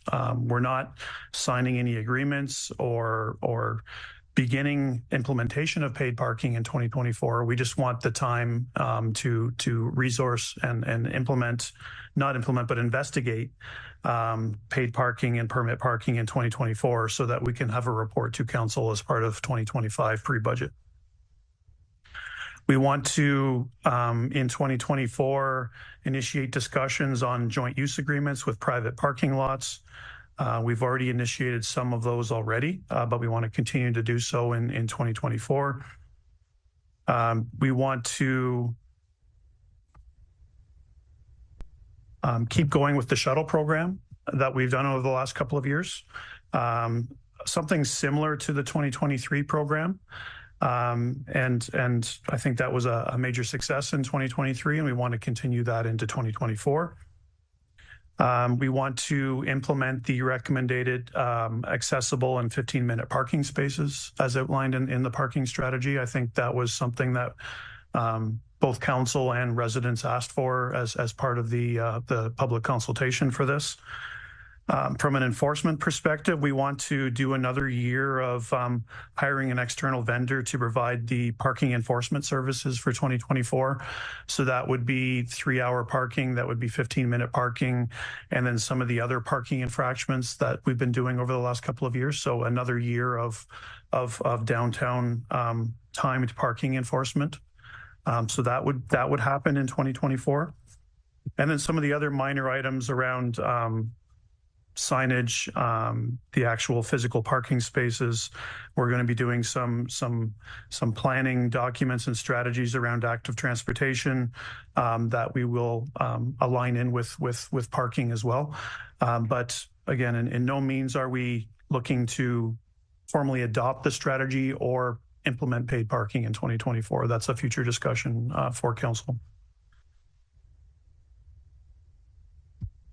There are other items in 2024 that are outlined in attachment C. In attachment D, you'll see the financial implications. All items except for two in the 2024 implementation plan are more or less covered within the approved budget that council has already endorsed. We're asking for funding to implement the shuttle bus program, and we're asking for funding to hire that third party to assist us with the parking enforcement for 2024. That is a combined $160,000. There is a county grant we can apply for that can subsidize part of that. And then we're looking to use previous parking enforcement revenue to pay for the difference and to come up with $160,000. So that is what we'd like to sort of hit the ground running on now. We need the time now to get ready to implement this by May when the busy season begins. But at the same time, while we're rolling out that implementation, we'll start the investigation of the rest of the parking strategy. And like I said, be back to council as part of 2025 pre-budget to discuss that further. So that concludes my comments, and happy to take questions at this time.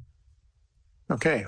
Thank you both, Gordon and Dan, for a comprehensive overview. So I'm going to open it up to council for comments and questions. Councillor Evoy.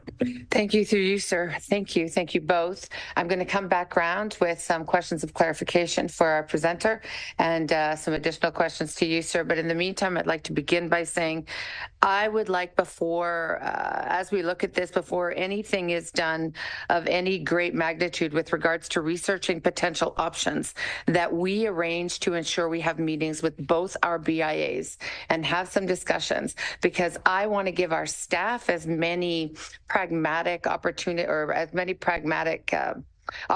to research pragmatic opportunities. So I think it's important that we talk to the people with whom it would be directly affected first. So I'd like to see meetings set in place, and then I'll come back around for my turnaround questions of clarification. Councillor McDonald.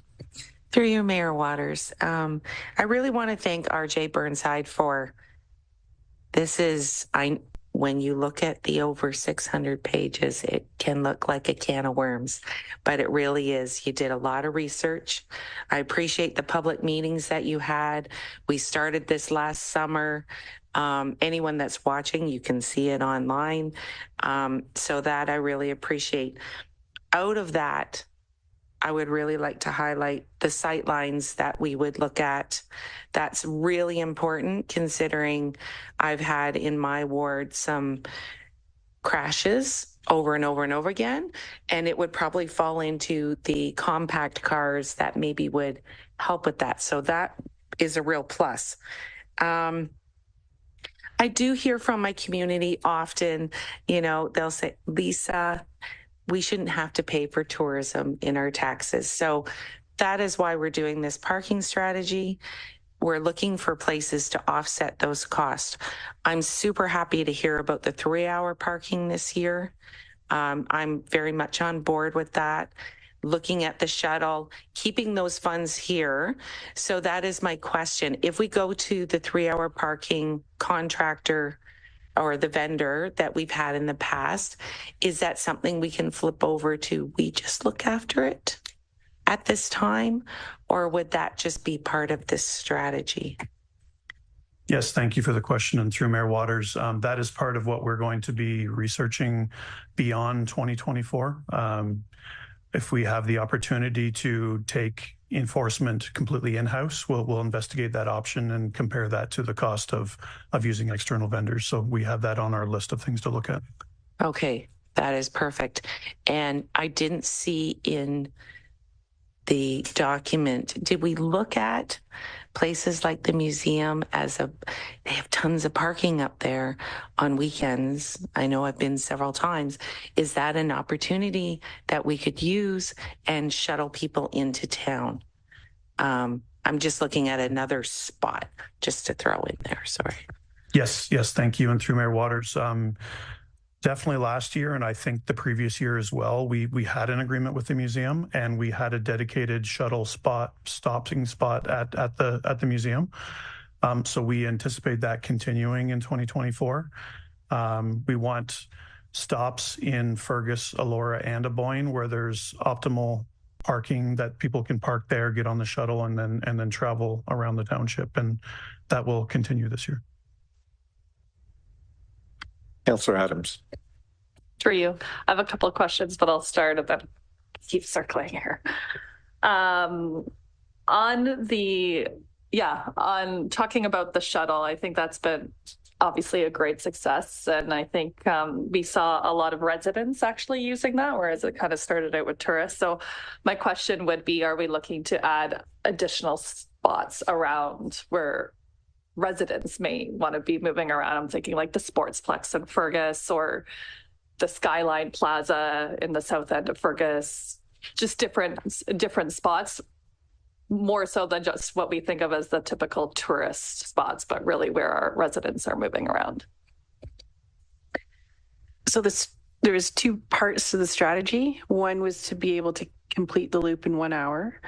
The other strategy was to get people to park in larger parking areas and then bring them into the downtown core.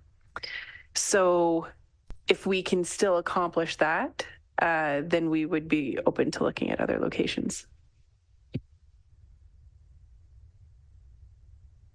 Councillor Wilton. Awesome. Thank you, Mayor Waters. Thank you, Gordon, for the presentation. Very thorough. I did not get through all 599 pages yet, but look forward to more weekend reading. But no, I'm comfortable with the direction we're going in terms of taking the report for information. I would not have been comfortable approving it tonight, but I appreciate all the work. So I'm comfortable with the direction that staff are suggesting to take it for information, along with the 2024 implementation column. I'm not as comfortable with the 2025 column, but I understand that there's room for us to have those discussions between tonight and when those things would possibly be implemented. So I appreciate that. And I also look forward to when the active transportation study, because I think getting people out of cars and freeing up space in our downtowns with bike shares and walking and that, because really both downtowns are very walkable from quite a large distance. So if we can just improve some of that walking and pedestrian and cycling safety, I think that's going to be really helpful. So I guess my only question would be for Gordon, in terms of your forecasting for 2031 and 2040, how did you make those assumptions? Like, is it based on the assumptions of the same, I guess it's modal split, I'm learning new terminology, from now, or did you change the modal split to be more pedestrian activated for future years? Through you, Mayor Waters, we did calculate the existing modal split of downtown Fergus and Elora, and I believe it is currently 90% auto mode split in the two downtowns, and then the other 10% includes walking, cycling, maybe a very small fraction of some county transit. That's what consists of the other 10%. And we recognize that that is what the assumption was for the existing.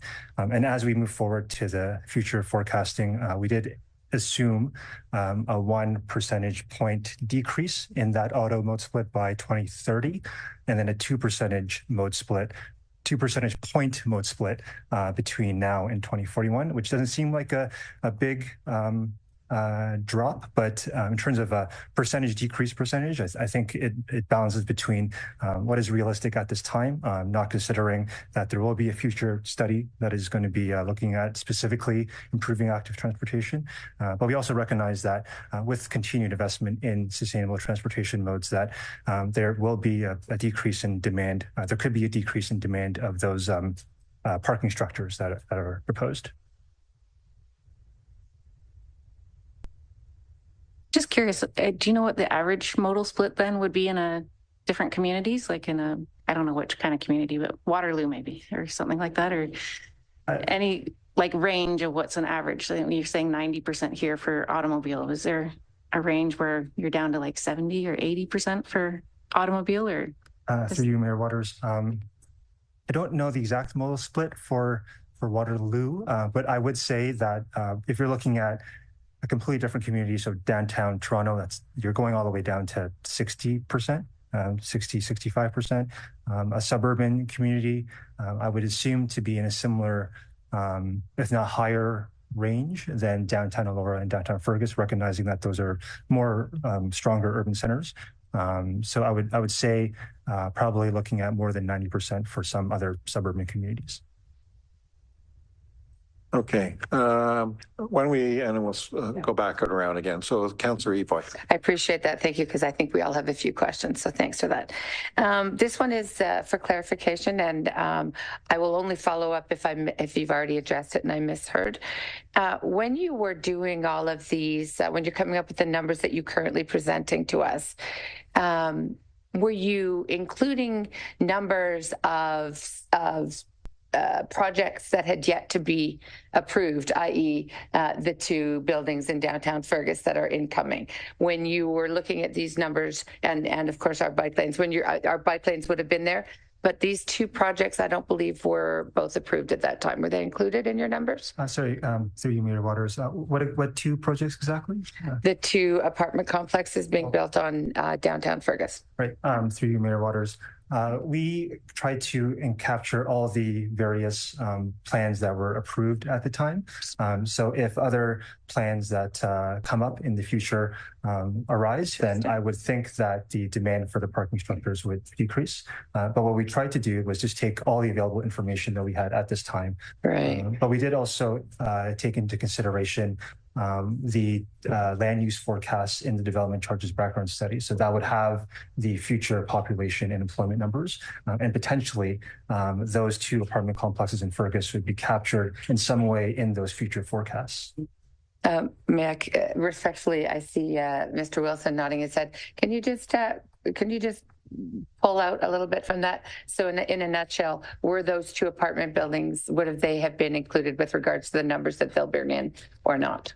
Through Mayor Waters, the strategy incorporates our growth targets, and the apartment buildings contribute to our growth targets. So yes, they've been included. Thank you. I'll wait my turn. Councillor McDonald. Yeah, through you, Mayor Waters. Part of the strategy, did we look at churches, as we have an aging population, especially with our churches in Elora? I'm looking for more wheelchair spots and sort of spots held for church. The other thing is medical professions and physiotherapists. I think that that's key to making sure. I know most of them have their own parking, but it also is important for them to have street parking and, again, accessible wheelchair spots. And I'm not seeing any right now near my physiotherapist unit. And for instance, Knox Church, there's only 1 wheelchair spot. So I'm just curious if that is something we could look at as part of that strategy as well. Through you, Mayor Waters, you're right. So private parking for churches are dictated by that parking requirement in the parking regulations. And so through that recommendation of looking at the parking requirements again, it could be looked at through the lens of seeing what the current rates are for providing accessible parking spaces, and seeing if there could be any amendments or changes to specific land uses such as churches, understanding that these churches could need to have maybe a higher degree of accommodations for those elderly persons. Okay, I'm going to go over this side now again. Councillor Adams. Yeah, through you, Mayor. Sticking with kind of the same theme, I do agree with my colleague, Councillor Hilton, that I am comfortable in the clarification that was received tonight that we are receiving this for information. A lot of concerns with some of the proposals for 2025, in particular, the paid parking. So going back to the 2024 project plan, in terms of like the accessible spaces, I think it's interesting. And I know the joint use agreements was part of the 2024 work plans. I don't know if reaching out to the Elora Center of the Arts, there was a few institutions there listed. I don't know if they were one of them. So I thought that might make sense as well, since there are some churches and stuff in that area. Also on the accessibility theme, when we talk about continuing the enforcement in this coming year, when we look at the statistics coming back from the company, it looks like it's statistics from the whole community in the infractions and tickets that were issued. I think it would be helpful to see tickets that were issued in the whole community versus like the study areas that we're looking at. So for example, the accessible parking tickets was, I think, the 4th highest charge that was laid, but I'm assuming that that was through the whole community. Whereas it would be good to see, I think it would be like good to see actually what the enforcement is within the downtown boundaries that we're looking at versus like just the overall. Does that make sense? Yeah, through Mayor Waters, the enforcement boundaries that we had hired the external vendor for last year was more or less the downtowns. We didn't really go beyond the downtowns in that enforcement. So the stats you were seeing were strictly in Fergus and Elora downtown. Councillor Wilton. Thank you, Mayor Waters. Just a couple comments, and these are a little more long-term because I know we're not approving all this tonight. But one would be, as we move forward with kind of looking at the paid parking recommendations, I do think Fergus and Elora need to be treated quite differently. I think Elora has a pain point, an immediate pain point. So I get that there might be things happening there, but I think downtown Fergus is quite different, not only in the number of visitors, but also just the types of services that are offered downtown. It's a little more of a local people going down there to see their lawyer or see an optometrist and things like that. So it's a little different nature. So I wouldn't want staff to go forward with even the 2024 thing of investigating the paid parking recommendation, just with a blanket. The 2 downtowns will be treated the same. So hoping we can be a little more nuanced with how we view Elora and Fergus. So just more of a comment, I guess. Yeah, and through Mayor Waters, we had that conversation with Gordon's team in the development of this, and it's something we have in our planned look at what this could look like beyond 2024. We recognize that Fergus and Elora could be treated differently, and we'll make sure we take that into account.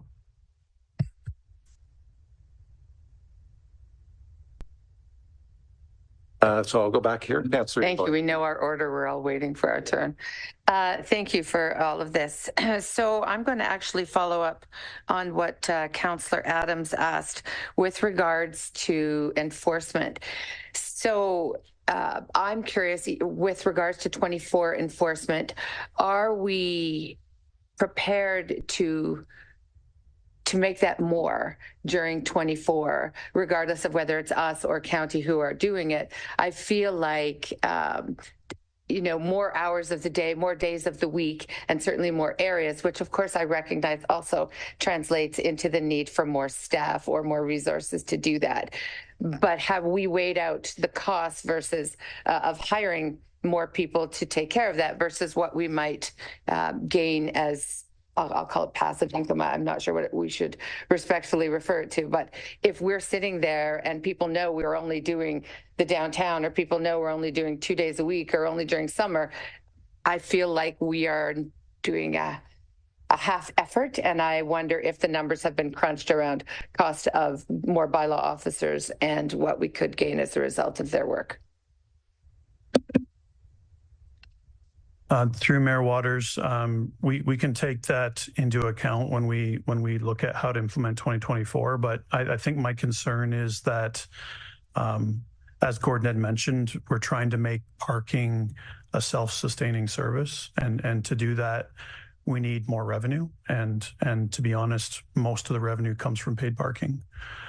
So we're not in a position in 2024 to have a lot of revenue to throw at our parking service. So we're recommending at this point that we more or less stick to the service that we had in 2023.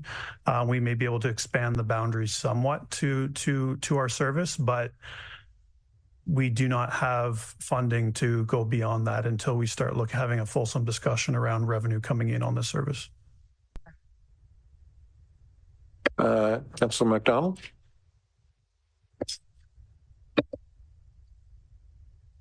I'm definitely not on board with spending any extra money this year. So that suits me just fine. Thank you. I'll go back over here. Councillor Adams. Thank you, through you. The one area in the report that I thought spoke to me after hearing actually residents speak out was things that we could be doing in the downtowns, particularly in terms of increasing like lighting. A lot of times we're in the winter for many months, we're dark, 5, 6 o'clock.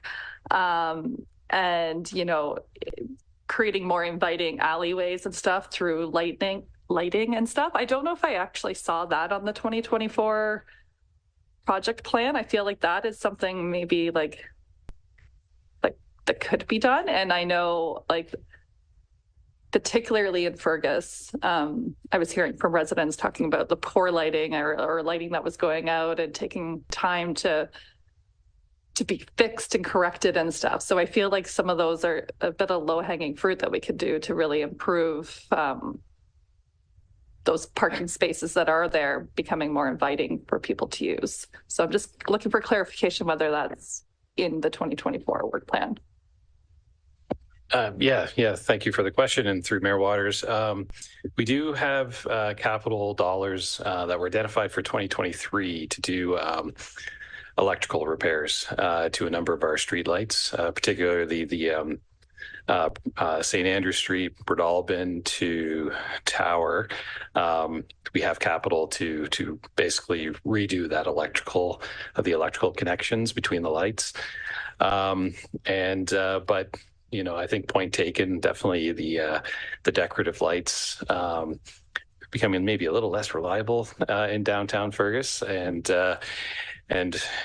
we're finding too over the winter with the seasonal decorations and the lights, they're tripping the photo sensor, the photo eye, and the photo eye is thinking it's daylight and shutting off the street light. So there's definitely, I think, some things that we can explore. And certainly in Fergus, we have a project in our plan for this year to hopefully address some of that. Councillor Wilton. Great, thank you. The other piece in the strategy that I'm not too comfortable with is the paving of the east lot in Bissell Park. Kind of picking up on my earlier question, but another item is the salt loading in our parking lots and how close that is to the Grand River. And so I'm just kind of curious on why it's even necessary to pave it. It's already kind of used as a parking lot. And surely, I don't know how much more you gain by paving it. And maybe just better signage would be fine. But so I'm just a little curious and not too thrilled with the idea of paying a lot more money for a lot more asphalt right near the river. So thank you. Through you, Mayor Waters. I do understand that this particular recommendation needs further study. There are some benefits to paving a lot, such as formalizing the spaces, which would allow for potentially more optimal use, and to ensure that the configuration enhances the safety for the users in the area that use the lot.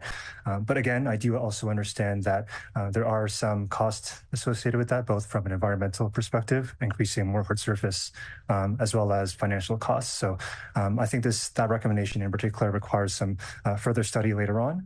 And if in that study the benefits aren't outweighing those costs, then potentially there's other solutions such as just more signage. Councillor Evon. Thank you, sir. My next one's kind of all put together. At the first stop, I want to say with regards to signage, as I've discussed earlier with both Mayor Waters and CAO, Wilson, sorry, Dan. I think that wayfinding to those places needs to be brighter and louder, and by wayfinding have an actual way to find your way rather than say this is free parking, or this is parking. Let's have signs that lead people there so that they can see the opportunities.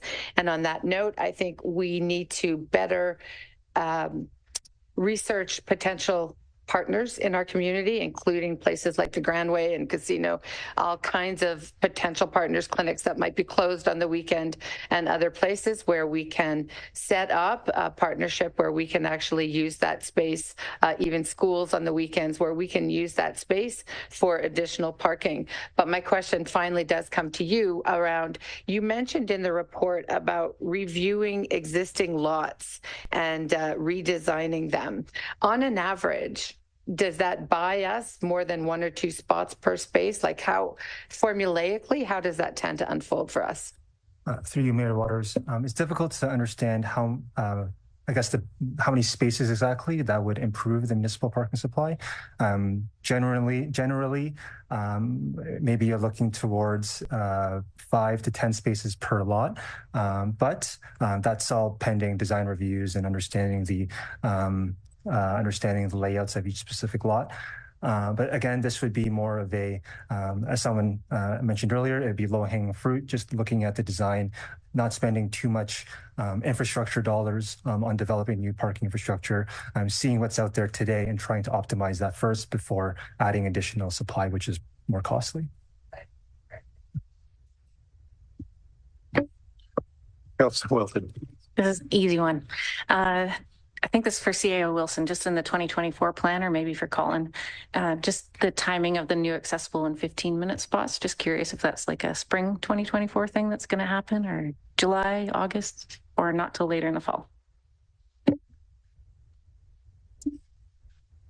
Yeah, thank you for the question. And through Mayor Waters, I think that's something that we could do this spring. It's pretty straightforward. And the 15-minute spots as well. So we would need to bring an amendment to the parking bylaw forward to council first. But I think that one's pretty straightforward to implement. So, yeah. Thank you. Any more over here? Okay, why don't we go? Yeah, Councilor Adams. Thank you, through you. Kind of two parts. One for the consultant and probably one for you, Dan.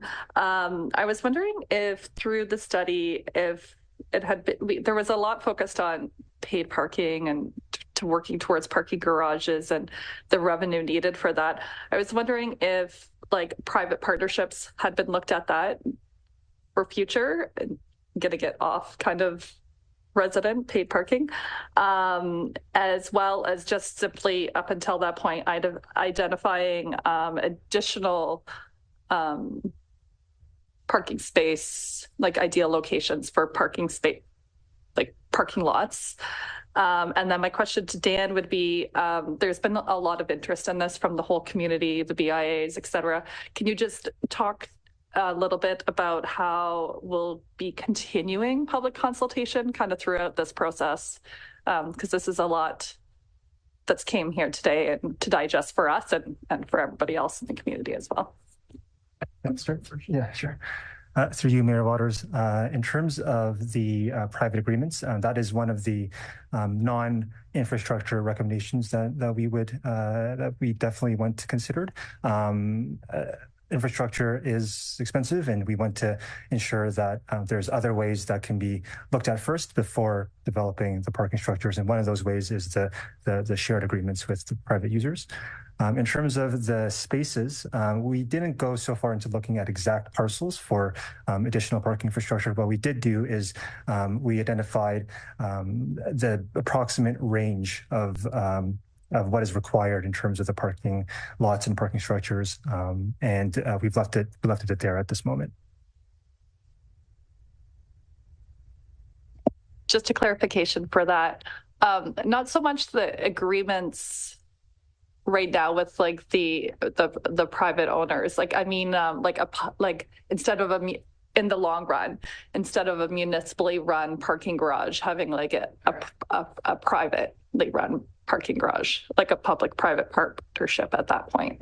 I see. Through you, Mayor Waters, I believe those sorts of details would definitely be explored in the implementation plan. Councilor Levi. Thank you. I agree about. Oh, sorry. Councilor Adams had a second question, and through Mayor Waters, regarding public consultation. Recognizing we did a lot of public consultation in creating the strategy, we understand something like paid parking requires more consultation. So we will have the discussions with the BIAs as requested. We will talk to the businesses. We'll probably bring this to our project open house when we go to the Sportsplex in the spring. We'll find other ways through Connect CW to connect with the public. Gordon outlined some different ways of paying for parking, right from property taxation to different levels of paid parking. We can explore those and others if we come up with them, and get some public input before we come back to council with some recommendations. Thank you so much. I just want to go on record of saying I really struggle with the concept of parking passes, and that the whole system of rolling that out doesn't feel equitable to me at all. And I would want to make sure that we look very closely to make sure that everyone has an opportunity to access those passes. And if someone isn't in a position financially to do so, if that means they're not in the running, that doesn't seem equitable, and I absolutely wouldn't support that. And speaking of accessibility, I'm hoping that the shuttle this year, because of its great success, I know Councillor McDonald and I took a ride on it, and it was wonderful to see so many people on it. I'm hoping, but I haven't yet heard, or if I did, I apologize, that we have increased hours and availability for the shuttle this year because it was such a success. So I'm hoping that there is more, and I'd like to ask about the accessibility on that shuttle as well. Thank you for the question. Through Mayor Waters, we are looking at ways to provide accessible options this year. We haven't figured that out yet, but we are looking at that for this year. May I, Karen? So thank you. That would include not just accessible with regards to, and I looked at Kristen for the great job you're doing with the EDI committee, but that would look to having opportunities for us to share the availability of the shuttle bus with people who speak different languages, and come back to making sure that we're putting it out there in different languages and using pictographs and icons that are universally understood so that other people can access that. And again, I hope that we will have more hours this year than last year. Okay. Any other comments or questions? Okay. I'd like to thank council for your very insightful questions and comments on this. And just so the public's clear that essentially 2024 will still be status quo in terms of what we've done in the past year in terms of how we deal with parking. And we utilize this year to sort of look at where we go in the future. I thought I'd leave you with some numbers that I think you might find interesting in terms of, why there's sort of we need to continue to look at this. Just last year, we had 87,000 folks just come into the Tourism and Information Center. That means there's more people than that, just the folks that went into the tourism. So that's about, on a course of a year, that's 235 people a day. So we are definitely on the radar, and will continue to be the radar in terms of people coming to this community. We're also, as we all are very aware, we will continue to grow, and parking is going to continue to be an issue in our community. It's not something that we can kind of put our head in the sand and say, hey, we don't need to have some kind of strategy of how to deal with it. And really today and I want to make it fairly clear, and I thank everyone who sent emails to myself and to all the councillors and made it very clear in terms of their concerns about this. And we take those emails very, very seriously. But we need to look at some type of program in terms of how we need to move forward, because this is going to be a continual problem in terms of how we deal with parking if we don't. And we have to have some kind of a strategy to do it. We will do it in a very respectful way. We'll have public process. We'll have staff process. We'll obviously have consultants involved as well. But we need to be chatting about this. This is not something that we can be dismissive of. And it is a reality of our community, but we'll do it in a very thoughtful and a very succinct way, and an engaging way with the public. And we're all very, and I think we're all on the same boat as we relate to that. So again, I'd like to thank Dan and staff, and I'd like to thank Burnside because I know there's been a lot of work put into this. And I encourage the public to continue to reach out, but do it in a very respectful and polite way. And we will continue to get back to you in a very respectful and polite way. And we will all navigate this together as we move forward. Anyways, again, thank you for tonight's presentation. Okay, so we come to the recommendation. That was my prelude to the recommendation.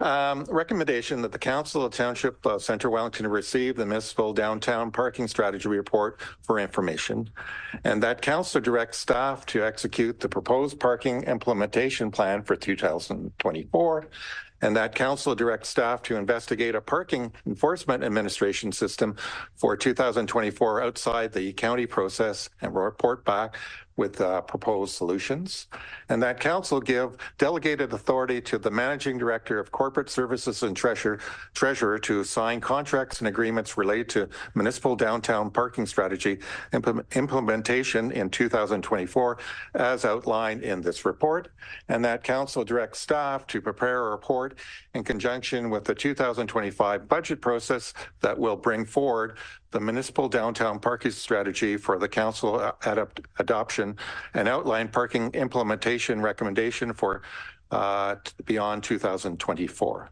Do I have a mover for that? Councillor Welton. Do I have a seconder on that?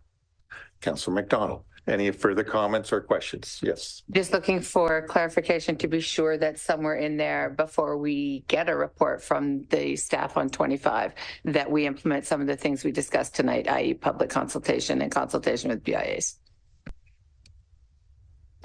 Through Mayor Waters, yes, that's the intent, that we need that public consultation for a meaningful report to council. Okay, so we have a mover, seconder, comments, questions. All those in favor? So move. Thank you very much. And I think we will take a little bit of a break. I'll give how about 6 minutes?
Okay, welcome back.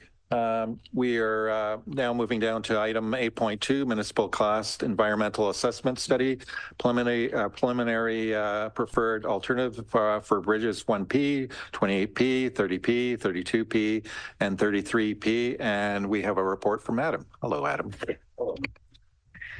Thank you, Mayor, Council, senior management team, residents, visitors, and those tuning in from virtual means. I thank you for the opportunity to update you on the ongoing multiple bridge municipal class environmental assessment that commenced back in July of 2023 for the 5 bridges, as Mayor Waters has just mentioned, in the northwest area of Center Wellington. This particular council report item has been brought forth at this time to provide the preferred alternative as to do with each of the bridge sites as has been determined through the course of the study. So I have a little presentation that I'll be going through.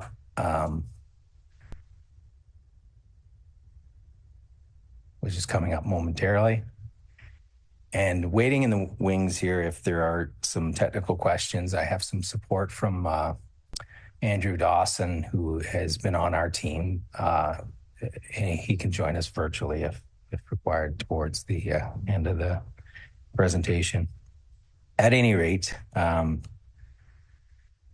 just to recap, I'm sure many of you will recall that the study area is in the area shown on the map, which extends from Salem in the bottom right corner to Alma up in the top right, and over to the township of Woolwich on the left of the map, and Mapleton in the north. It's all within Ward 1.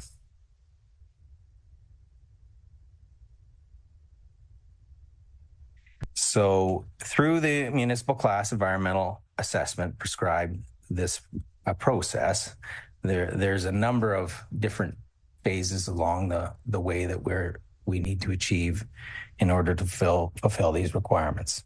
So when I met with council last was back in July the 17th.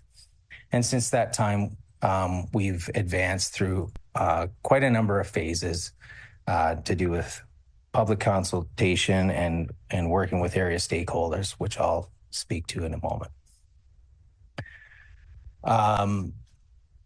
We conducted a number of means of consultation with the area stakeholders, property owners within the study area, Indigenous communities, Township of Center Wellington residents, including Council and Heritage Center Wellington, Wellington County and neighboring municipalities, a number of agencies such as the MECP, NRF, DFO, GRCA, School Board and Transportation Services, Agriculture Federation, local churches within the study area, and utility providers, to provide the stakeholders an opportunity to express concerns and ask questions.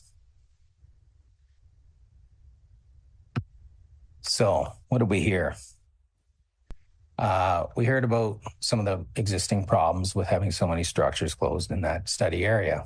Study area feels that they were kind of forgotten about with the number of bridges and the length of time in which they've been closed.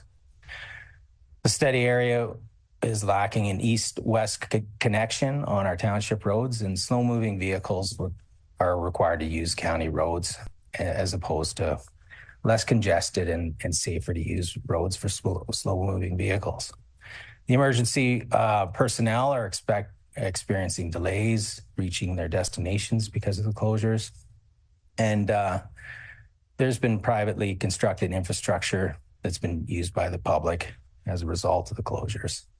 And closures are causing traffic hazards with trucks having to reverse down roads when they come upon a bridge that's out and failing to observe the signage that tells them the bridge is out. So the opportunities discovered, some of the primary opportunities are widen some of these bridges to accommodate farm equipment more readily, and consider possibly eliminating one of the structures altogether because of the stream configuration, and potentially utilizing a different method of steering drainage through one structure instead of two.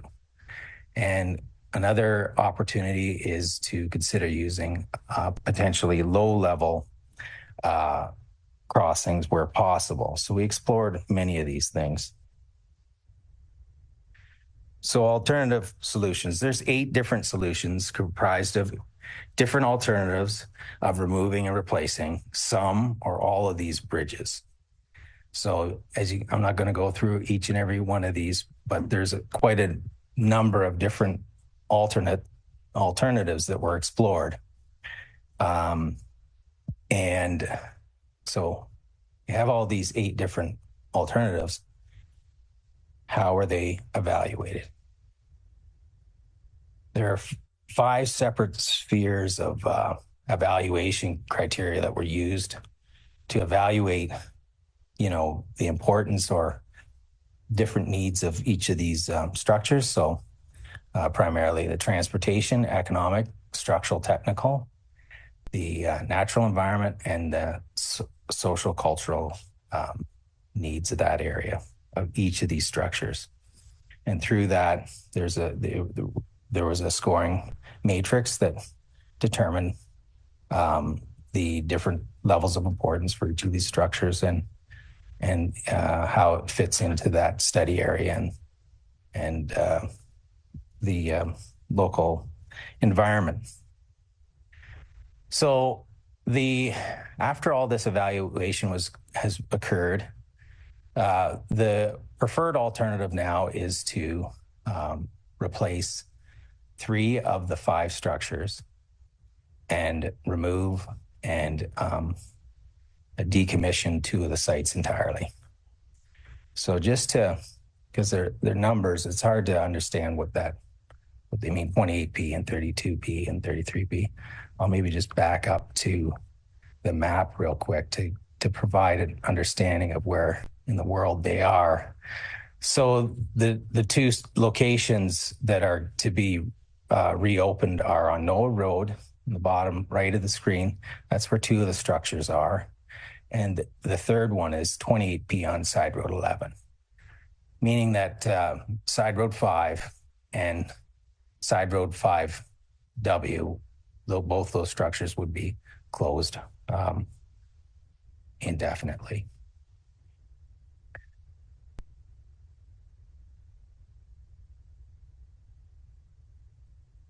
Oh.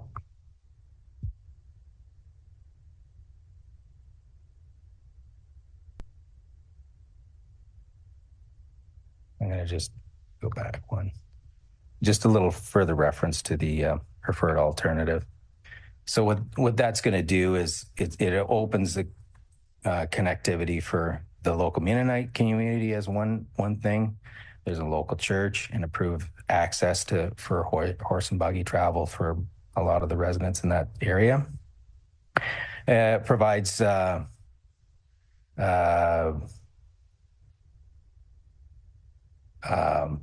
east-west connection to the already existing county roads and serve to the 2 most traveled roadways in the study area, opens the structures to the individual improvements to cross-community travel and emergency response times, emergency services, and other municipal service vehicles like the snow removal and grading operations will move a lot smoother.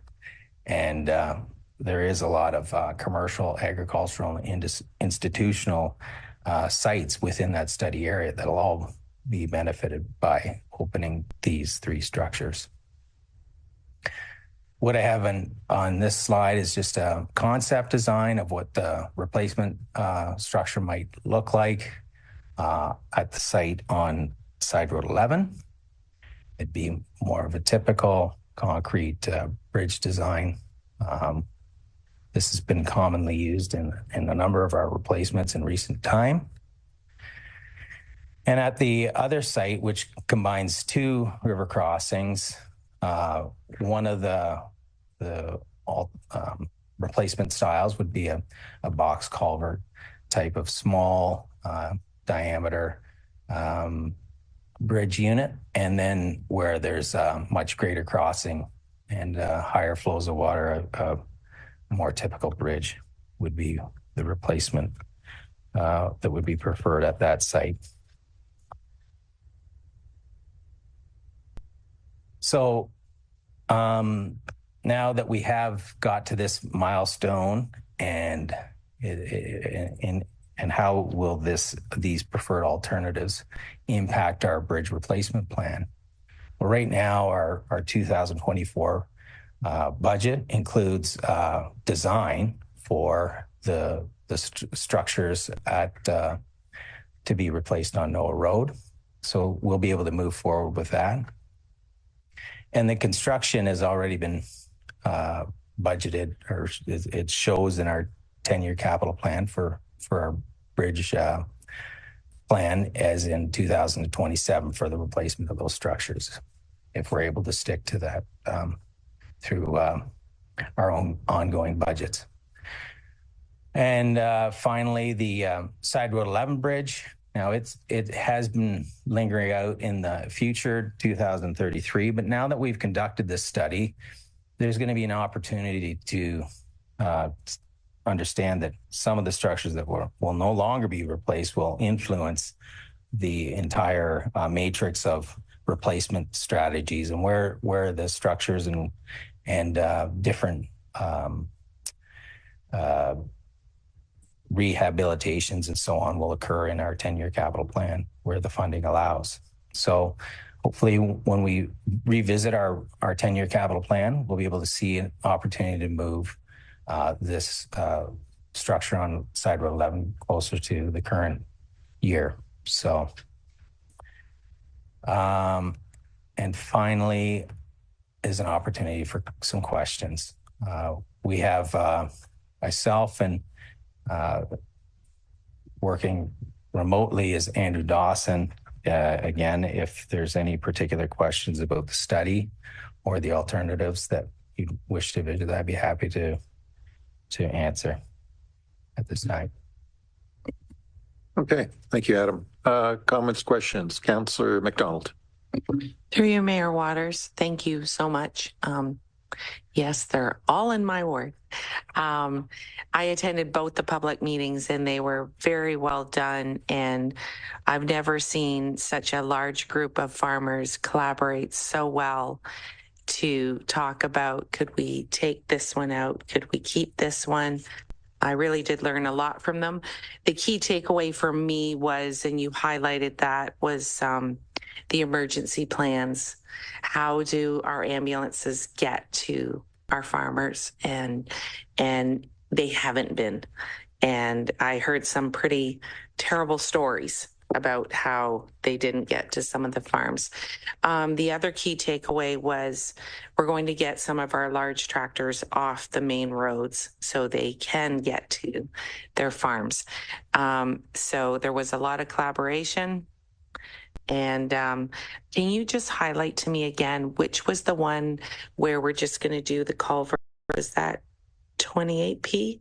That's 32P. It was 32P. Okay. Yeah, it's the one site has the two structures at it, and one of them would be the smaller culvert style, and then a bridge as opposed to two bridges. And I think that's the one where they've done like a makeshift one because the water is pretty low right now, and yeah, it's not sustainable. That's right. Okay.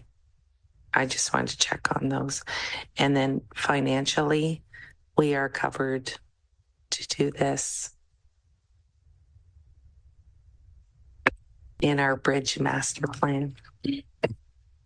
Yeah, thank you for the question, Councilor McDonald. And I think as Adam had alluded to, there will be some shuffling within the existing bridge plan for this, but through our dedicated capital levy for bridge structures and that in combination with some of the OCIF funding that we receive provincially, I think we're well positioned. It will require a little bit of work, but we'll address that in future budget considerations. That is perfect. Thank you. Any other comments, questions for Adam? I want to thank staff for conducting this, the multiple EAs all the same. I thought that was a very smart process, and I know we're going to be looking at the south side of West Garry to look at another group of VAAs for bridges down there. I think it's a very kind of a smart way of doing it, and I was very impressed with the engagement with the community as well, have them really participate in terms of what makes sense in terms of the bridges to keep and not keep. You know, I thought that was a very good process, and I really appreciate yourselves and Burnside for doing a good job that way. The thing is always doing the EAs and then obviously getting focused on doing the design work, all great. But it is again from that design work to the build, because it's one thing to get everyone excited that we're moving ahead on this. Waiting a number of years to be able to finish that. If there's any way that we can kind of navigate that, especially when we're doing this, I think it's important to the public that we kind of figure out a more, I'm not saying that you guys don't do a succinct but a more succinct process to can sort of complete that loop, because this was such a good process. We had good engagement. We get the design work and then get the sort of the issues resolved in that. But that would be my only comment that way. But again, thank you for all your efforts in that regard. I got to need my computer went to sleep, so I got a recommendation here. That the Council of Township of Centre Wellington endorse preferred alternative number 5, replacements of bridges 28P, 32P, and 33P, and that the removal without replacements of bridges 1P and 30P as outlined in report number IS 2024-04 dated February 26, 2004, and that Council directs staff to publish the notice of study completion for the municipal class environmental assessment studies for bridges 1P, 28P, 30P, 32P, and 33P in accordance with the requirements of the Environmental Assessment Act. Do we have a mover for that? Councillor Evoy, seconder on that. Councillor Jefferson. Any more further comments or questions? Okay. All those in favor? Thank you so much. Thank you. 8.3, eighth line reconstruction road base stabilization, BDT product procurement. Yes, we have another item. Yes, the other item. Thank you for having me here to speak to you and council. So council will recall in 2023, staff prepared a report outlining a collaboration with Biodiffusion Technologies. And this is a collaboration to trial an innovative road treatment technology. And so it's a bioresin, which is a plant-derived product. It's a natural product. And when sprayed on or mixed with granular material, it hardens that material and also repels water. So we were reconstructing, repaving the 8th line west in former Pilkington Township last year. And we picked a 300-meter segment of that road to trial this road-based stabilization technology. So we have some very encouraging results to share with you. And I'm actually joined today by Tyler Whale of Biodiffusion Technologies, or BDT. So Tyler's going to come up and provide an overview of the data that they collected from that trial segment. And the recommendation in the report before you today is to award a single source is for a single source award to BDT to do a longer segment of the 8th line, which is scheduled for construction this year from Side Road 11 to County Road 17 on the 8th line west. So I'll turn it over to Tyler now. Hello, everyone. Mayor Waters and councillors, staff, thank you very much for the time. I don't spend nearly enough time in council chambers looking at governance in motion, so it was good for me to show up early today and see the whole process. Also, on a concerningly warm day in late February, it kind of amplifies the appreciation that you took the initiative. You were the first municipality in the world to use this material. And it makes a huge difference to young companies that are trying to get innovation into extremely conservative industries like infrastructure, roads, concrete, that kind of thing. And again, Colin, to you and your staff for having the insight, I suppose, the support to put this to work and actually do a really good job of things. So I've got a lengthy presentation, but I'm not going to take a long time doing it. The slides are mostly for you to see out of your own interest, and we will focus only on the important parts. That doesn't include the title page. Basically, what you did was the second column on the left-hand side, the wrap stabilization. So milled in place, the recycled asphalt that you had on the 8th line was milled into the granular base, and we stabilized it using resin. But there are a number of other applications that we both have at various stages of commercial readiness. So those are, again, outlined here. Some of them are ready now. Some of them will be ready in the coming years. While we're doing this too, I am no road expert, so I'm going to talk at a very high level, but we are working with road experts. We're working with some of the leading paving companies in Ontario and in the world. They find great interest in this, so it is not just me convincing you that this works, it actually does. And we're figuring this out. That's a picture of the manufacturing facility in Cambridge. I would have built it in Wellington County if we found the right building to do it, but given the time during COVID, we had to take what we got. I am a Wellington County resident, by the way, and born and raised here. Spent many a days driving the 8th line, actually as fast as I could, so I could get air off of those fancy rolls. We did some multi-speed deflectometer testing before. This is another new technology actually imported from New Zealand, and our road expert named Dave Hine said this would be a perfect area or opportunity to test this and see where the weak spots are and where the tough spots are. And it's basically all blue, which means it is all relatively weak. So this is an ideal candidate for what you would consider in roads. You can imagine a song in your head. It's all about the base. And if you can get the base strong, then your wearing course is going to be a little bit stronger too. And I've also been told it's about drainage. But that's not for me to discuss today. So they pulverized the material in, we added resin, we blended it in, we rolled the road to finish. Did some further testing. So what you can see on this little graph here, the red line is the general strength of the road before. All those squiggly lines that are all over the place are a sort of a factor of the testing method. But that's the increased strength. Down is good. And then the blue line is when you put the pavement on top. So just 3 different layers of strength. And basically over about a week's time, we improved the strength of that base by about 20%. We're expecting that number to go up. This resin hardens over time and becomes harder and harder with time. We will be testing again in June or in late spring when the frost, if there is any frost in the road, is out of the road, and it's an ideal time to test. But that will update our economic outlook really of what this treatment is going to do to the road.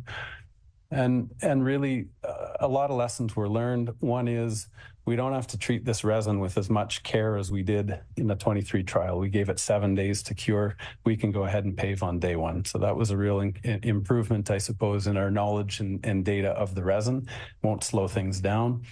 We're working on proper equipment, which means you incorporate the resin as you're blending the road. So you have one pass. Not that that really means a whole heck of a lot of difference, but time is money. And then ultimately for our company, you can do more roads with improved equipment. And it does exist. There are companies that have this equipment. It's just a matter of convincing them as well to work with us and I guess take a shot on a smaller application, if you will, in the early stages.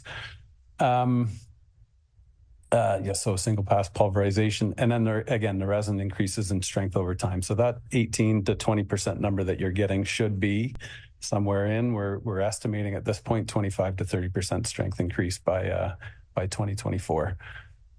So this is the part that I think is of real interest. Does it work and is it worth it?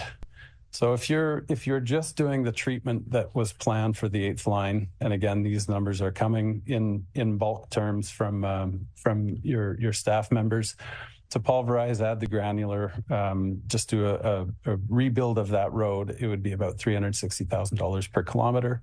If you had to improve the base properly, and really that means excavating all the material, putting about another 18 to 20 inches of granular B, and then more granular A, and then your wearing course of asphalt, it would be about double that amount. The addition of BDT is really a $50,000 to $100,000 price tag per kilometer, depending on how much you put in, how deep you go with the stabilization. And that's the question point, is does that make economic sense to do it? Now, Dave Hine, again, this expert that I've mentioned a few times, he's the one that runs all the complex numbers. He would have been here had he not been, I think he's flying to Germany right now, probably to do something related to roads. But fortunately for you, it's me, because I'll be a lot more brief than he would be. And it would be a PhD lesson in the economics of road construction. Anyway, his assessment is based on how much you spend over time to maintain that road, backtracks it for the price of borrowing money today, and gives you essentially a cost or a cost savings that you would get today versus repairing a road later that you hadn't stabilized the base for. And that gets down to your very last check mark there, which is about a $25,000 per 2-lane kilometer of roadway savings over time, over its lifetime. Might not seem like a lot initially, but when you're doing 10s or 20s or hundreds of kilometers of road, then it does add up. And ultimately that number will go up as the strength goes up too. That's based on our early indications of what that strength increase was. So the second last bullet says it gives you a 5-year extension on the pavement life for the 8th line. So just to give you an idea. We have secured $50,000 to put towards this project as well. So if there is an approval to expand this, then we are going to do as much of that 8th line extension as we can, as much of the work as we can with you this year. We're looking for additional funding to, again, go as far as we possibly can on soft funding. That's certainly necessarily matched with non-soft funding. In terms of benefits, what can I say? We'll give our home community the Resin for Life program. Wouldn't that be nice? But certainly we can offer preferred pricing compared to other competitors, and we are prepared to do that. You were first, you took the risk, you helped us, we will certainly help you. And also subsequent applications are more designed to save money today instead of 25 years in the future when the road is in need of major repair. And those are things like wearing the thinning course, or thinning the wearing course. So less asphalt pavement because you have a stronger base, and or adding a lot more recycled content to asphalt. So that's maybe one of the more exciting things that we're working on right now, is high RAP content mixes that are MTO approved. RAP, recycled asphalt pavement, versus virgin. If you have any questions about that, let me know. Finally, cold in place recycling will be a game changer if we're able to figure the details of cold in place out. And basically that's a mill in place. You relay your old asphalt with all the cracks and potholes gone by adding resin, laying it back out behind you. Current standards of that practice right now require you to put a new wearing course on top, or a new asphalt layer. With our resin, we're thinking we can get the compaction so that you don't have to put a new layer on top. So again, it's not ready yet. We're not going to sell you something that isn't ready and tested, but at the same time, the future is bright, and we certainly hope to be bringing these opportunities to you when they exist. I'm going to stop there. We've done other trials in other communities. We've got a variety of communities in and around Centre Wellington who are looking at this, and they certainly have followed your leadership. We use you as an example quite frequently, and I'm very proud to say even my hometown of Guelph has finally come on board, despite all the head shaking that has to go on to get somebody to try something like this. They look like they're going to be doing something, and again, a little bit of kudos to the team who has spoken very highly about the work and the progress. So with that, again, that's it. Thank you very much. The proposal on the table is for you to discuss whether or not we can increase the application to the 8th line, as it is scheduled to repair in 2024. Okay. Thank you for that presentation. Comments, questions? Councillor Adams. Through you, Mayor. Thank you. I thought the one disappointing thing in your presentation that I heard is that you would have built in Wellington County, but you weren't able to find a facility. So that's a little disappointing, but no, I love the innovation. Just actually curious on like your input. You talk about how it's like plant-based. Is that something, a product that's specifically grown for this purpose, or are you taking from like a compost? Or I'm just kind of no, great question. Curious. And again, oil's plant-based too, really, but this is above ground plants. It is not food. So it's a trade secret formulation that I don't even know. I'm one of the founders, but I am not privy to it because that's just what you do to keep trade secrets. I can tell you it's not lignin, it's not cellulose, it's not waste. It is produced en masse by many other companies like Dow, DuPont, BASF. Those kinds of companies are where we source our material. But there's a lot of waxes and gums and terpenes and a bunch of chemical words that I could impress you with, but I don't know that they necessarily mean a lot to the question. Councillor Evoy. Thank you, through you, sir. I have a question. Adam introduced me to a new word the other day at the wastewater event about roads that are permeable. That's the word. Thanks. Still learning. Is there an opportunity? Does that work in that space, or is it more like tar, as it were? So, and again, another interesting question. Ours is kind of like we've captured tar in an emulsive, water-based emulsive form. So it's very easy to use. It is not permeable. It's actually hydrophobic. You do want to keep water out of roads for the most part. But there, and again, I've seen Adam and I are whispering in a background of different things that you can use in parking lots, to your question about paving that one parking lot, where you can just use gravel. So it is permeable and it does make a lot of sense, but not high speed, frequent traffic. Now, I'm not a road expert again, so I defer to people like Colin and Adam who know better. But I don't know that there's anything like that right now on major roads. That would be a wonderful one. Yes, Councillor McDonald.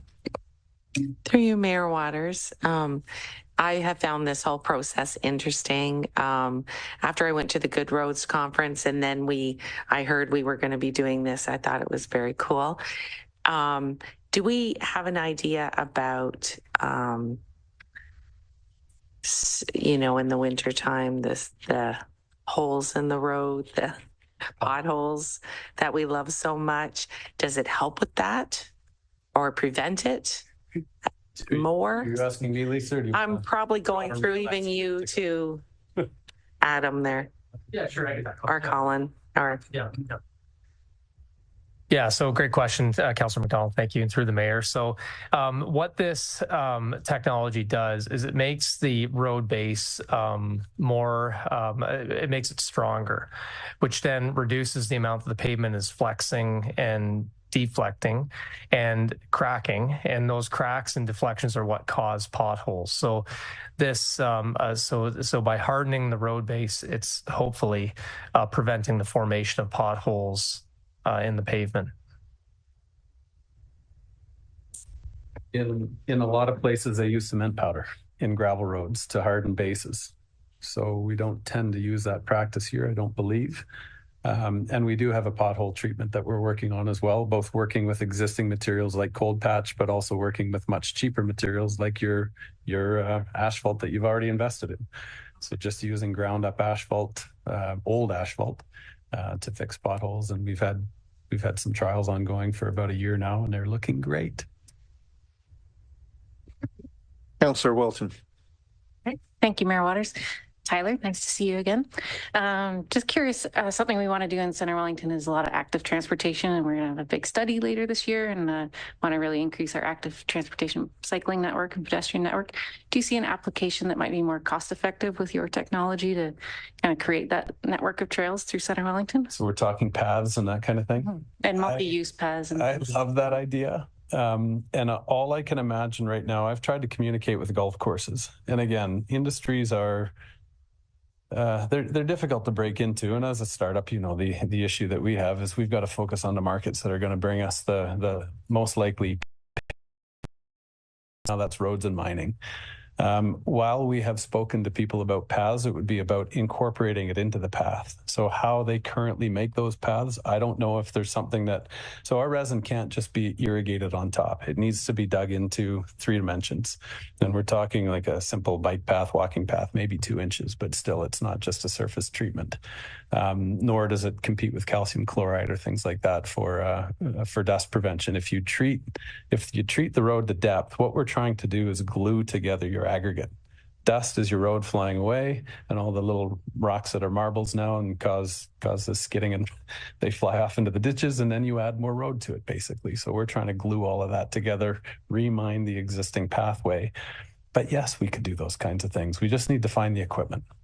I don't know if it exists, but we're looking, but not as aggressively as we will in the future when we start making money doing other things. Okay, Council, any other questions or comments? Oh, yes, Councillor Jefferson. Thank you, Mayor Waters. No, you were saying that it gets stronger as it ages and that you're looking at like a 20% increase in the strength of it. Is that because of its chemical makeup of the product itself, or is that like the compression factor from the vehicular traffic? It's really about the cure time and getting rid of the water. So all of the water has to leave this product, and it takes time for that to happen. So more than a week. And again, these are based on trials in concrete, where we've seen our lines continue to increase, where normal concrete peaks at day 56, for example. By day 112, we're another 30% stronger than regular concrete. In the road conditions, we don't know what that's going to be yet. So how much stronger and over what period of time? It would probably max out at, let's say, a year in terms of its increased strength. But again, these are results that we're just looking at for the very first time. The 20% has already been achieved, though, and so now is it going to be 25 or 30, or how much compared to just using regular compact gravel? That's what we're comparing it to. Councillor Adams. Thank you, Tree Mayor.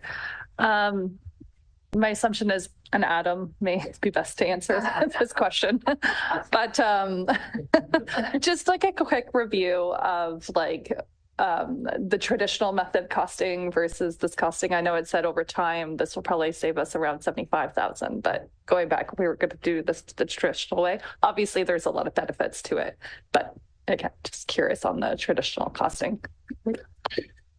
Yeah, it's a great question. And through you, Mayor Waters, to Councillor Adams, I think it really boils down to going back to asset management. And the more you can get more life out of your assets through either rehabilitation or life cycle interventions, you're going to save money. So we're hearing that this has the potential for prolonging life up to 8 years versus a conventional method. It stands to be money in the bank. So as long as we're not having to proceed with interventions or more frequent rehabilitation, we're in the win. Council, any other comments or questions? Okay, thank you very much for your presentation. Questions. So we have in front of us a recommendation that the Council of Township of Central Wellington approves a single source contract for the supply and application of road-based stabilization bioresin to Biodiffusion Technologies, Inc. at an upset limit of $191,868, including non-rebate HST as outlined in report number IS 2024-06. Do I have a mover for that? Councillor Wilton, seconder on that. Councillor McDonald, any further comments or questions? All those in favor? Thank you. So moved. Thank you. Okay, I hate to bring this up, but that the Council of Township of Central Wellington, in accordance with Section 7.7 of the Procedural Bylaw 2021-31, having reached the 3-hour maximum for council meeting, hereby extends the meeting curfew by an hour to 10 p.m. I promise not to be an hour, but I have to do it because it's here. So do I have a mover on that? Councillor Adams, seconder on that. Councillor Welton, any comments or questions? No. Okay. All those in favor? So moved. Thank you. Okay, so now we're going to do down to item 8.4, neighborhood grant program restructure. And we have Kirsten here. Welcome. All right, just waiting for the presentation to pop up.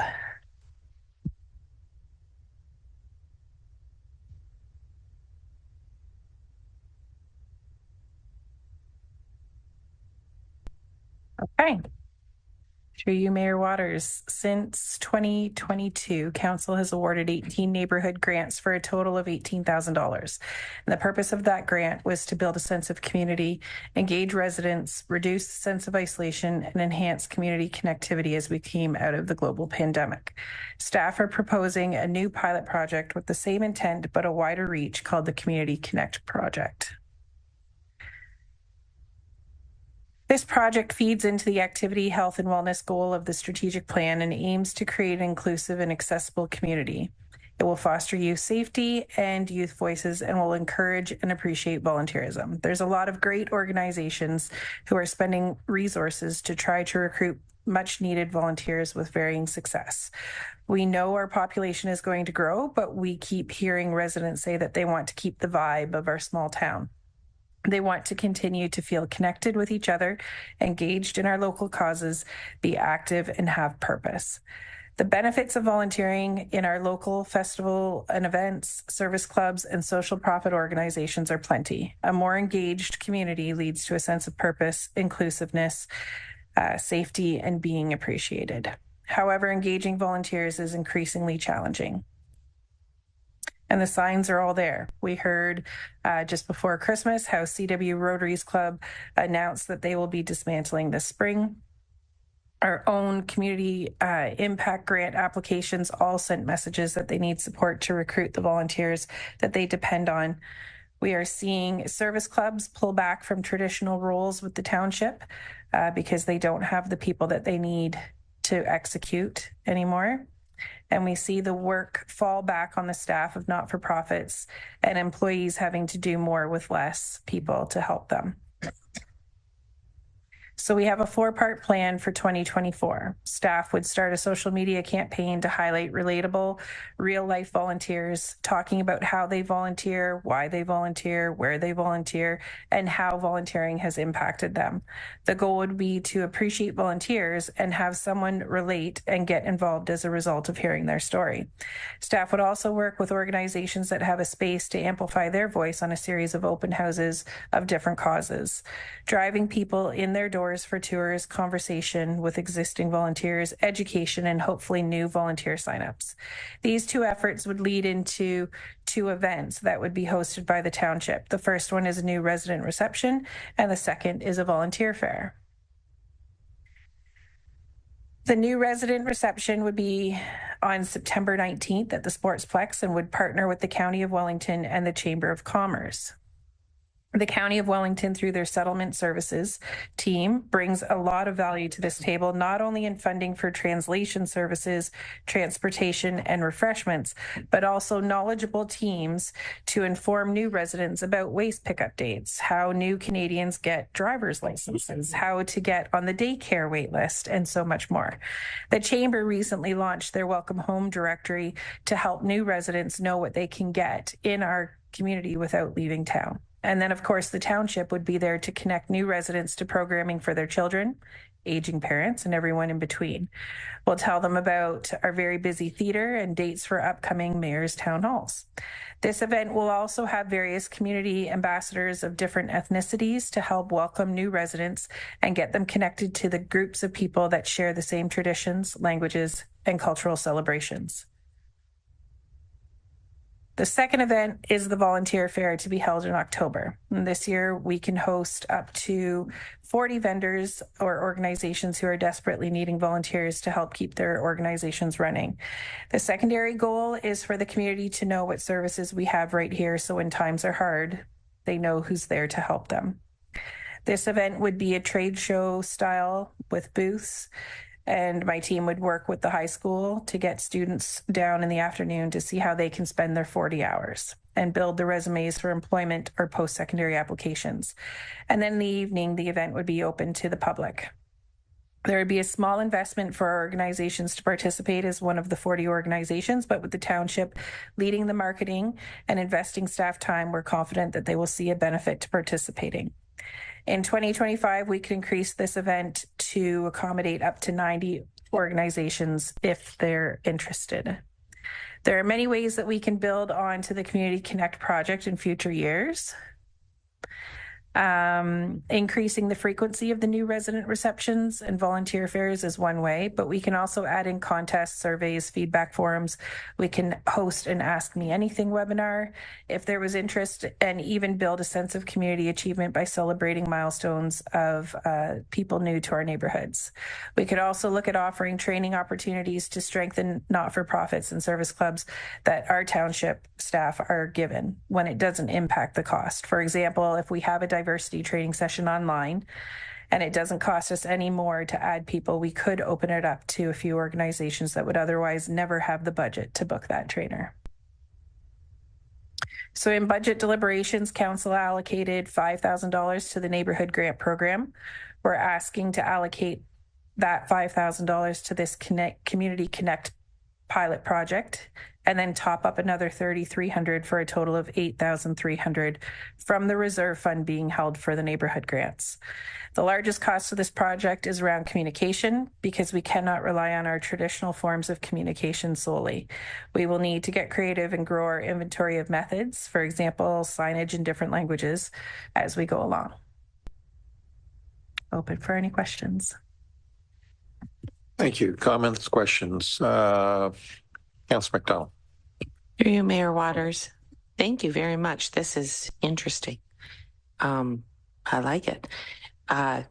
So social media, some other platforms, that will be the extra cost, or we will take it all out of the reserve?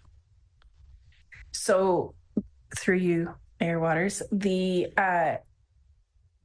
allocating the $8,300 would go to all, like the major cost is marketing and communications.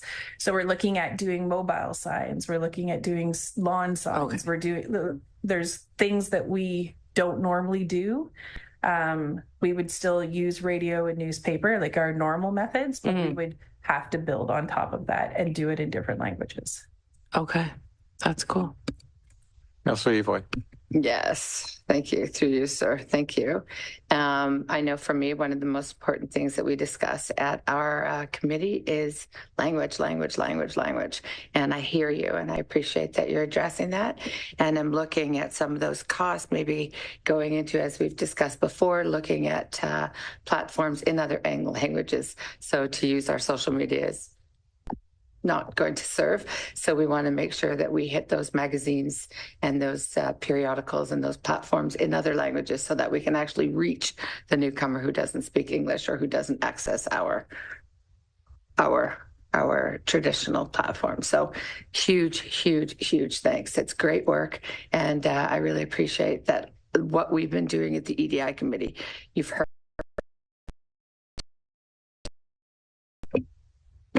Councillor Adams. Thank you, through you, Mayor. It sounds like a great program. I like everything that you spoke about here. I think there's a big need for it in the community. I just wonder if you could talk just a little bit more about why I do feel like the original pilot and this are different, right? And some would say they have like a different audience potentially, and why it was like a replacement of, and instead of an addition to. I think initially in the first year, I think it came to CSAC, the idea was a great one, right? Just like on your street, your small community, like having the barbecue with your neighbors and stuff. And there was, I thought it was like a really good, it was coming from a really good place. And although I have no issues with the current program, I'm just wondering why it's a replacement of instead of an addition to. And maybe it's a staffing resource. I don't know. Maybe it was the uptake. I'd like you to speak about that. But if there is like an option to continue with that pilot of like even at I think the initial budget of it initially was like $3,000 that was spread out over, incoming applications, the neighborhood piece. Thank you. Thank you for the question through you, Mayor. I think a big part of the reason why was because we were here, even though there was 5 grants that were awarded last year, 3 of them couldn't follow through with it because of time, because people were busy, because they couldn't figure it out, they couldn't get the volunteers. There's lots of things around that. So we're just anticipating that as we're coming out of the pandemic and people are finding that they're filling their time back up, that maybe this is a different way of being able to do the same thing. Not that we wouldn't ever come back to that, because there were some great successes with that program. But as we're trying to allocate our resources as well, you kind of did hit it a little bit there, that we could definitely pull off a program like this that is impacting more people than just 3 if we went back with 3 little neighborhoods, right?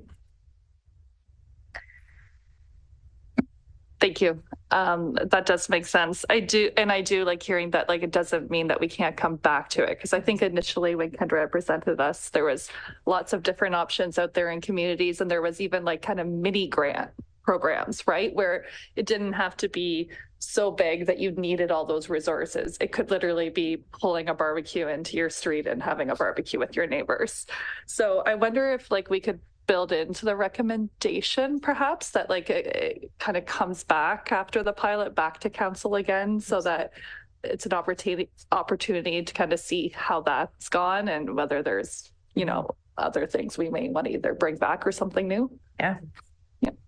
Thank you. Councillor Wilton. Thanks, Kristen. Great report and great presentation.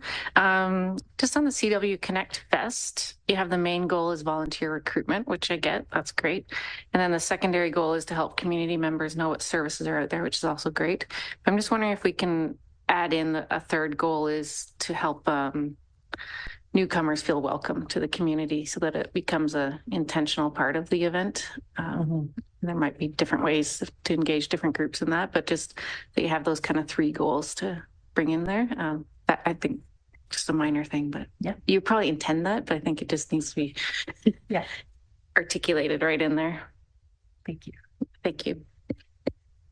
Any other comments or questions? Again,